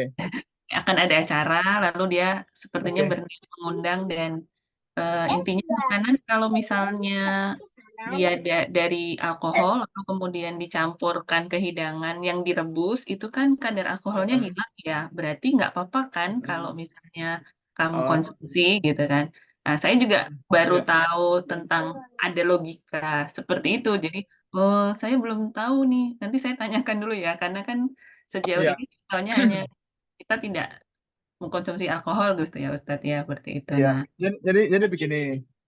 Sekarang kita jawab sekarang nih. Jadi begini, di materi pertemuan ketiga ya nggak salah ya, tentang alkohol. Jadi begini, sebenarnya tidak ada dalil tentang keharaman alkohol. Karena tidak ada di Quran pun di hadis innamal alkoholu haramun kan tidak ada. Yang ada adalah innamal khamru. Sesungguhnya khamr itu hukumnya adalah haram. Di Al-Maidah 90. Nah, khamr itu haram. Lalu khamr itu apa? Ini Umar bin Khattab menceritakan Rasul pernah bersabda setiap makanan atau minuman yang bisa menutup akal pikiran atau memabukkan itu disebut sebagai khamr. Nah, putra beliau Abdul bin Umar mengatakan bahwa Rasul bersabda setiap makanan atau minuman yang bisa memabukkan disebut sebagai khamr dan setiap khamr hukumnya adalah haram. Maka yang diharamkan itu bukan makanan atau minuman yang beralkohol, tapi makanan atau minuman yang bisa memabukkan ketika dikonsumsi. Baik dia beralkohol maupun yang tidak beralkohol. Nah, kemudian definisi khamr sudah jelas ya. Yang dilarang adalah yang memabukkan. Karena kalau orang mabuk, maka orang kehilangan kemampuan mengendalikan akal pikirannya, mengendalikan tubuhnya. Maka kalau orang mabuk kok nyetir mobil, pasti kecelakaan. Orang mabuk kok berenang, lompat ke air, mesti dia akan tenggelam, dan seterusnya. Nah, kemudian hadis tentang khamr kan tidak hanya itu. Ada hadis yang lain. Ada 2 hadis yang mirip. Pertama, Rasul bersabda, setiap makanan atau minuman itu kalau dia memabukkan, dikonsumsi dalam jumlah banyak, maka mengkonsumsi sedikit pun juga diharamkan. Satu. Yang kedua, makanan atau minuman itu kalau dalam jumlah seburuk, seember, sebejana besar itu kok memabukkan, maka meminum segenggam telapak tangan pun juga diharamkan. Gitu. Nah, maka ulama kemudian menyatakan bahwa ulama Syafi'iyah, Mbak, ulama Syafi'iyah berpendapat bahwa khamr itu hukumnya haram. Ditambahkan meskipun sedikit juga haram karena dia mencemari. Jadi ada benda haram mencemari benda halal begitu. Maka meskipun ditambahkan, meskipun di masakan, meskipun ditambahkan meskipun sedikit dan nanti kadarnya turun, ya tetap haram. Karena tadi berdasar 2 hadis terakhir tadi. Nah, tetapi beda memang dengan mazhab Hambaliyah atau Nabilah yang banyak di Timur Tengah. Mereka berpendapat bahwa yang diharamkan adalah keberadaan efek khamar. Karena begitu khamar orang kehilangan kemampuan mengendalikan akal pikiran dan tubuhnya. Maka kalau makanan dituangi khamar dan kita makan tidak mabuk, bagi dari kita di sini nggak ada masalah gitu. Itu jadi tetap halal gitu. Karena ilat, alasan atau reason behind the prohibition of the khamar atau intoxicants is because it makes us drunken. Jadi kenapa kemudian diharamkan? Karena membuat manusia itu mabuk begitu. Nah sekarang jika ilat atau alasan atau sebab mabuknya tidak ada, maka hilang hilang hukum haramnya, berubah jadi halal begitu. Jadi beda madzhab. Syafi'iyah tetap haram, Hambaliyah berubah jadi halal. Kalau efek khamrnya sudah tidak ada. Ya, baik. Baik, Mbak Andini sudah. Hambali. Oh. Iya. Maaf banget Mbak Rinda. Jadi kalau yang Hambali itu yang kasus Mbak Rinda di mana dimasukin ke rebus jadi hilang, itu nggak apa-apa gitu Ustaz ya? Iya, bagi mereka baik direbus maupun tidak direbus, termasuk obat flu cair yang ditambah dengan khamar, pas kita minum tidak mabuk, nggak ada masalah. Termasuk cuka. Cuka itu meskipun dari khamar, itu asal dia tidak memabukkan, nggak ada masalah. Termasuk apa ya? Jadi roti, aneka macam cake ya. Cake itu kan banyak pakai rum ya. Rum, betul. Nah, kalau Syafi'iyah kan nggak boleh. Tapi kalau Hambaliyah boleh. Kenapa? Karena ketika kita makan, kita nggak mabuk. Jadi nggak pernah ada orang makan cake itu mabuk, kan nggak ada. Maka bagi madzhab Hambaliyah, makan cake yang ditambah dengan rum itu boleh. Madzhab Hambaliyah. Kalau Syafi'iyah tidak boleh. Karena ada hadis tadi itu. Gitu. Jazakallah khair Ustaz. Baik. Amin. Mbak Andini. Sudah aman, Mbak? Mangga, Mbak. Kalau belum, sebelah. Oh, oke, siap. Ya Pak Ustadz, mau izin bertanya, tapi mungkin pertanyaannya agak konyol ya Pak Ustadz ya. Ada Nggak apa-apa, mau asik. Malah lucu.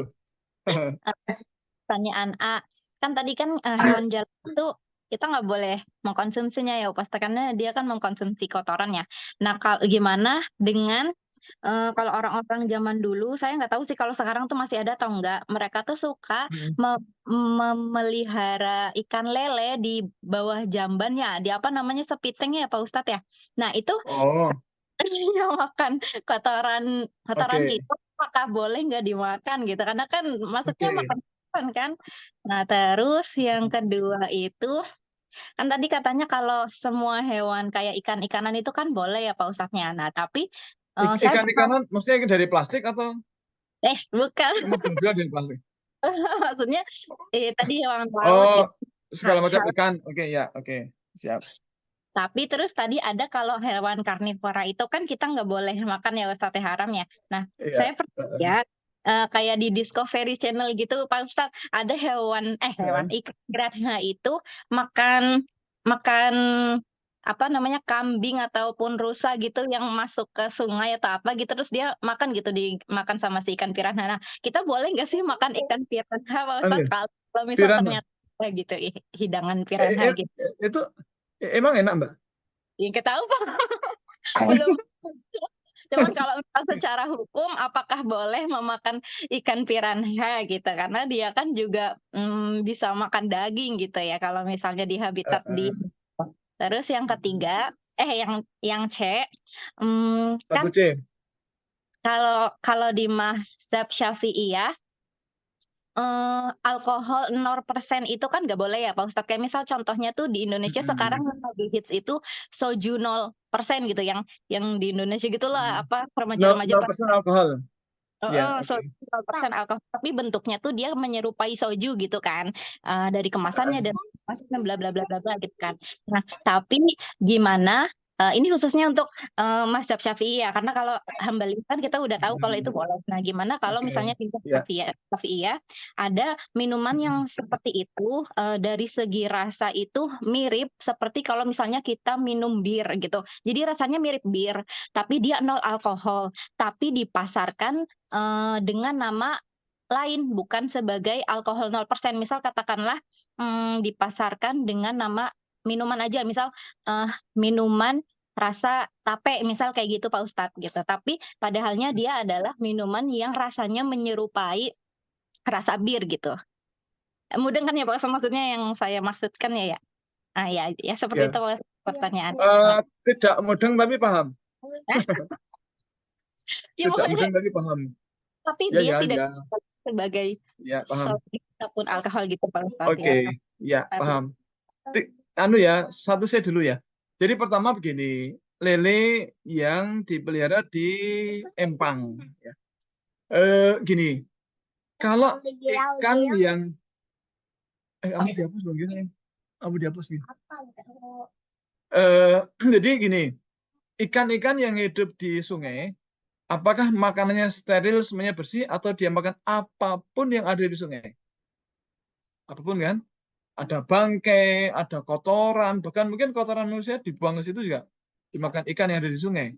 Lalu bagaimana hukum ikan itu? Kan tetap halal. Nah, maka terkait dengan lele, ini ulama ada 4 pendapat. Pertama, lele yang dipelihara di empang atau di kolam dengan pakan pelet, pakannya halal, maka hukumnya adalah halal. Yang kedua, lele yang dipelihara di empang, makanan utamanya adalah pakan pelet. Tetapi kemudian ada satu bilik merenung. Satu hari hanya plung 1 kali, dah selesai. Besok lagi kapan-kapan ya. 4 hari berikutnya lagi plung. Maka hukumnya tetap halal. Yang ketiga, ada empang yang ukurannya hanya mungkin 2 kali 2 meter, tapi di atasnya ada bilik merenung 10 misalnya. Jadi plung, plung, plung, plung, plung. Nah itu jadi makruh ya, karena makanannya dari kebanyakan itu. Tetapi yang keempat, kalau memang lele itu dipelihara di septic tank itu adalah bak penembung tinja. Nah, karena tidak ada apapun di situ kecuali tinja, maka hukumnya haram dikonsumsi. Itu 4 ini, Mbak ya. Oke.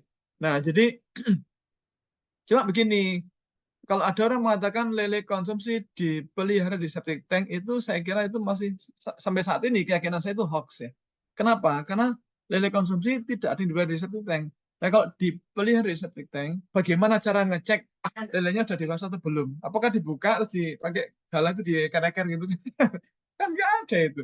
Ya, kalau di empang sih iya, tapi kalau di septic tank yang hanya khusus bak penampung tinja, saya kira nggak ada lah itu. Oke, 1A, 1B, bagaimana dengan piranha? Kalau bagi saya, ya, bukan bagi saya. Seperti yang saya pahami, ikan itu kan halal ya, karena di Al-Maidah 96 tadi, Allah mengizinkan kita memakan dari laut ya, dan hewan buruan dari laut. Meskipun kemudian ulama beda pendapat tentang air ya, air tawar, air laut ya.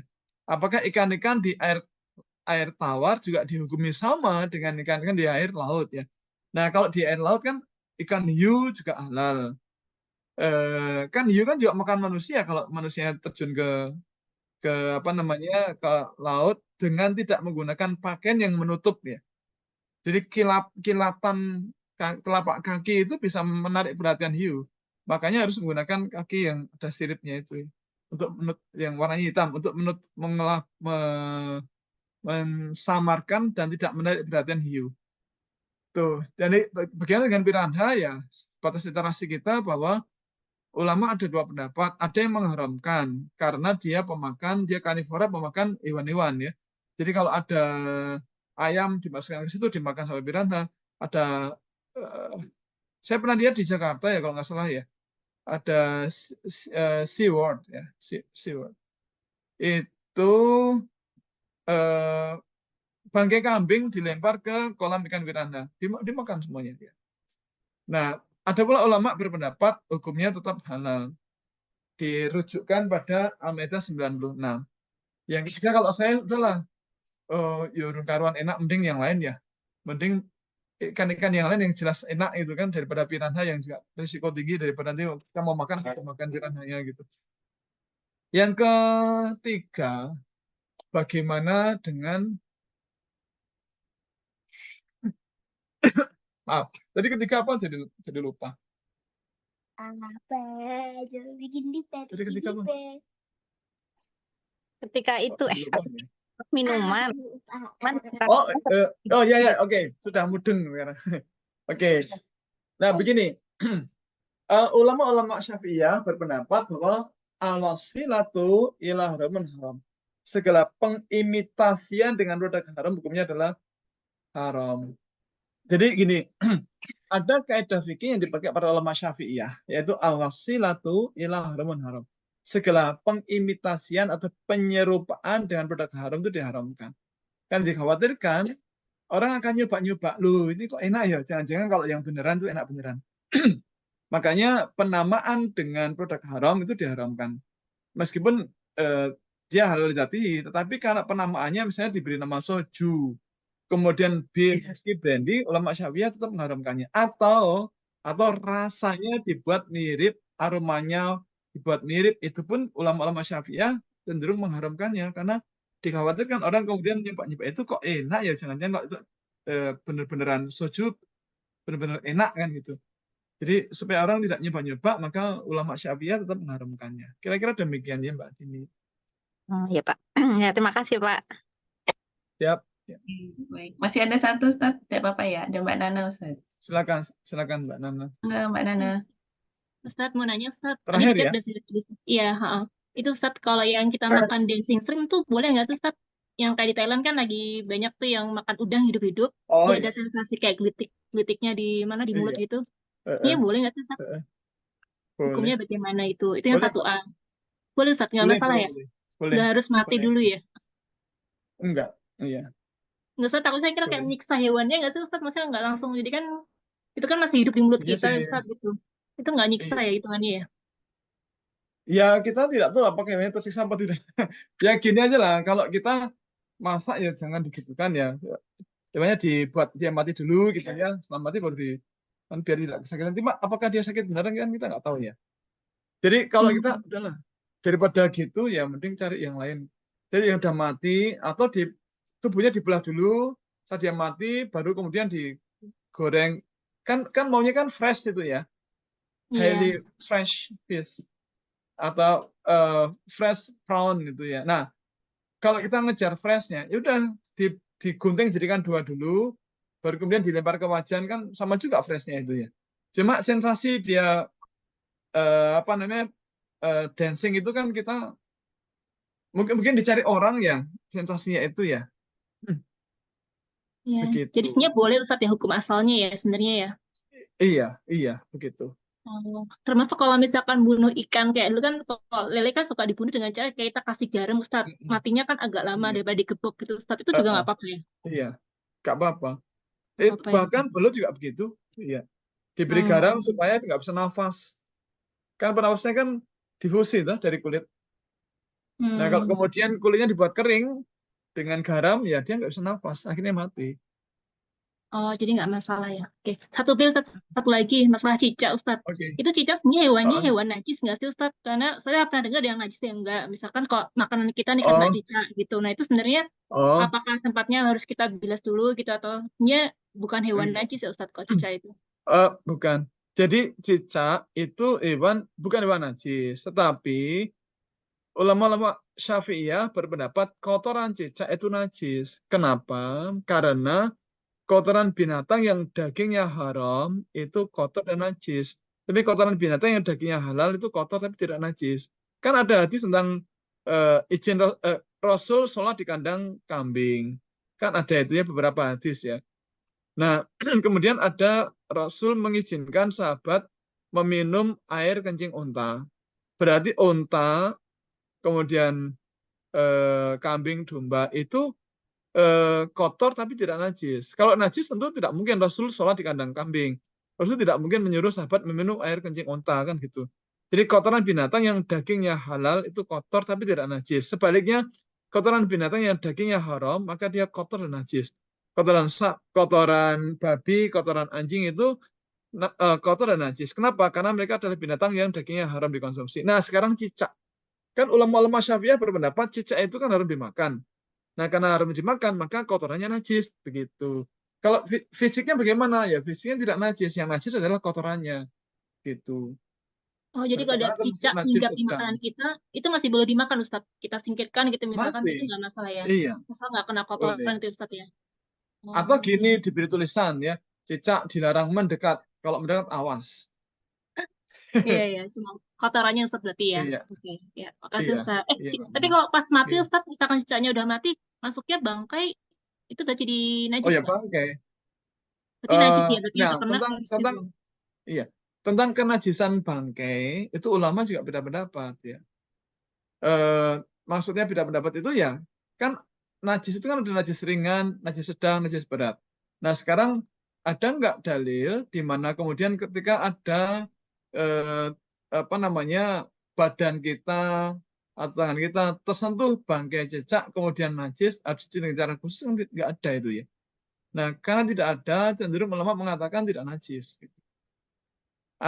Andika dia najis, kan najisnya bukan najis berat. Najis berat itu hanya najis yang cara mensucikannya berat, yaitu dicuci 7 kali dengan air dan salah satunya dengan tanah. Najis ringan adalah najis yang cara mensucikannya ringan, tangan dibiasa air kemudian dipercik. Hanya pipis bayi laki-laki baru minum ASI saja.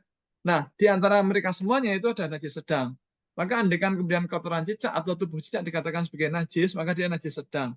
Maka kalau kemudian tangan kita tersentuh itu, ya sudah dicuci aja dengan air dan sabun atau deterjen atau dengan hand soap ya sampai hilang baunya. Nah, kalau cuci pakai air nggak ada baunya, nggak ada penampilannya, ya udah masalah. Hilang sifat najisnya. Baik Ustadz, jazakallah khair Ustadz. Amin, amin. Ustadz Lona boleh terakhir nggak satu? Terakhir lagi, ya udah. Terakhir deh, Paling terakhir loh ya, paling terakhir. Ya satu aja Ustadz. Jadi saya penasaran Ustadz kalau untuk kambing atau sapi yang hamil betina itu Nggak ada yang hamil, bunting. Iya, Bunting ya Ustadz. bunting astagfirullah. Dan yang Iya. hamil yang betina saja ya Ustadz ya. Iya. Ustadz Jadi ya. sapi itu tidak bisa hamil, bisanya bunting. Oh iya, bunting Ustadz namanya bunting ya. Jadi kalau yang bunting itu memang bisa untuk ini Ustadz ya, untuk disembelih begitu. Kalau misalnya saya jadi manusia yang misalnya bukan manusia, astagfirullah. Terus saya lihat, ih kasihan banget ya itu dibunuh padahal masa disembelih padahal masih hamil kayak gitu. Ya apakah bisa kita lihat ciri-ciri fisik mereka kambing dan sapi yang hamil yang bunting itu seperti apa? Cirinya ya tiap pagi mual-mual gitu ya. Iya. Yang gini kalau berpengalaman gini Mbak, jadi hewan betina yang bunting, sapi, kambing, kerbau, domba yang bunting itu maka dia tidak minta dikawini lagi. Setiap 21 hari dia haid, ibaratnya begitu. Nah, jadi ada yang namanya masa birahi atau estrus. Itu adalah masa ketika hewan betina dikawini, dia mau dikawini. Dia tidak menolak. Di luar itu dia nggak mau. Ya. Dan sapi atau hewan jantan itu tahu dengan aroma yang dikeluarkan oleh tubuhnya, oh ini baru minta nih. Nah, nanti si pejantan akan mendekati dia. Dan bau itu kadang sampai 100 meter masih tercium oleh si hewan jantannya.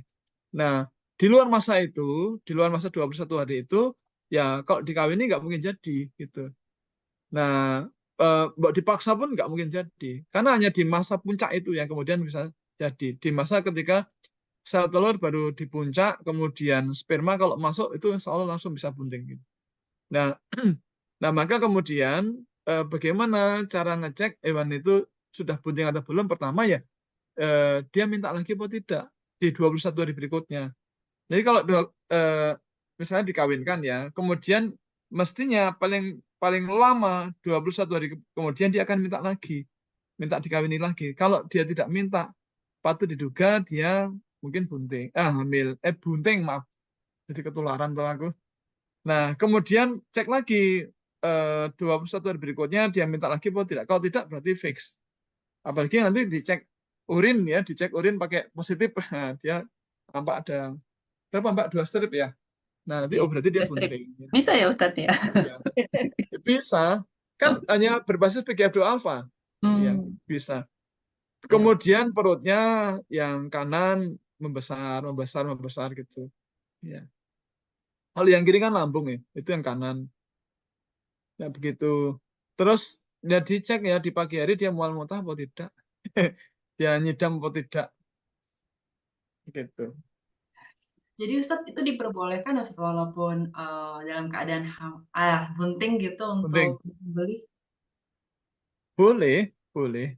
Cuma ya kalau aturan pemerintah tidak diperkenankan menyembelih hewan betina bunting atau hewan betina produktif itu nggak boleh.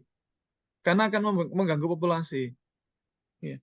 Loh, sekarang gini Mbak, di Jogja itu ada banyak restoran sate kambing, gulai tongseng itu banyak sekali. Di dekat rumah saya itu banyak banget, Mbak. Nah itu ada sekitar apa ya? Lebih dari 30 warung, Mbak. Dan yang paling besar ya Pak Pong itu sehari itu ada paling enggak 35 ekor kambing yang disembelih satu warung. Berarti kan banyak banget. Sedangkan stok di Jogja nggak ada itu. Maka kita ambil itu impor dari Malaysia, dari Vietnam, dari negara-negara yang lain gitu. Ya. Karena konsumsi daging kambing itu sangat tinggi. Nah, kalau sudah seperti itu pun kok betina tetap disembelih, ya sudah nanti makin habis. Begitu, Mbak. Ustadz Afwan mau konfirmasi aja. Ini yang Ya. tadi binatang laut kan semuanya halal, itu termasuk mamalia laut juga, Ustadz? Oh iya, iya. Semua hewan buruan dari laut hukumnya adalah halal. Buruan kan binatang yang diburu untuk dimakan. Jadi apapun dari laut yang bisa dimakan itu hukumnya halal. Ya. Ya, tetapi begini, tidak semua dari laut itu boleh dimakan loh ya. Contohnya batu karang itu kan dari laut. Ya, Ustadz. Ada Ustadz yang Ya. dimakan, Ustadz, batu karang, sejenis batu karang di Sumbawa dimakan itu enak, Ustadz. Oh ya? Iya, karena dia termasuk karang, spesies karang, tapi dia juga masuk animal gitu. Kapan-kapan ke Sumbawa, Ustadz, di Lunyuk. Oh ya, Ya. boleh insya Allah. Kalau Ya, diundang baik, Ustadz. kajian insya Allah sana. Ustadz. Ya, Ustadz. Amin. Yang diundang Amin. jangan Ustadz aja ya Mbak Ega. Iya, Banyak buat insya Allah, amin. Insya Allah Moderatornya minta dijabah. juga. Amin. Ya, tadi saya mikir apa mungkin karangnya sudah di presto gitu kali ya Ustadz, makanya jadi Oh gitu ya. Oh, mungkin ya tadi. pakai autoclave ya. Pakai Namanya autoclave. namanya kalau bahasa Inggrisnya tuh nama slangnya ya Satan Finger. Jadi kayak emang bentuknya kayak tangan Dulu. setan gitu. Oh, setan tangannya kayak apa sih? Nggak tahu Ustadz, itu katanya orang situ karena menyeramkan gitu kayak kayak Oh. jari-jari terus bukan jari manusia jadi dibilangnya kayak tangan kayak jari setan bentuknya gitu. Oh. Nanti di grup Ustadz itunya saya kasih gambarnya. Kasih Ustadz. Oh, Assalamualaikum. gambarnya saja ya. Iya Ustadz ada gambar. Waalaikumsalam.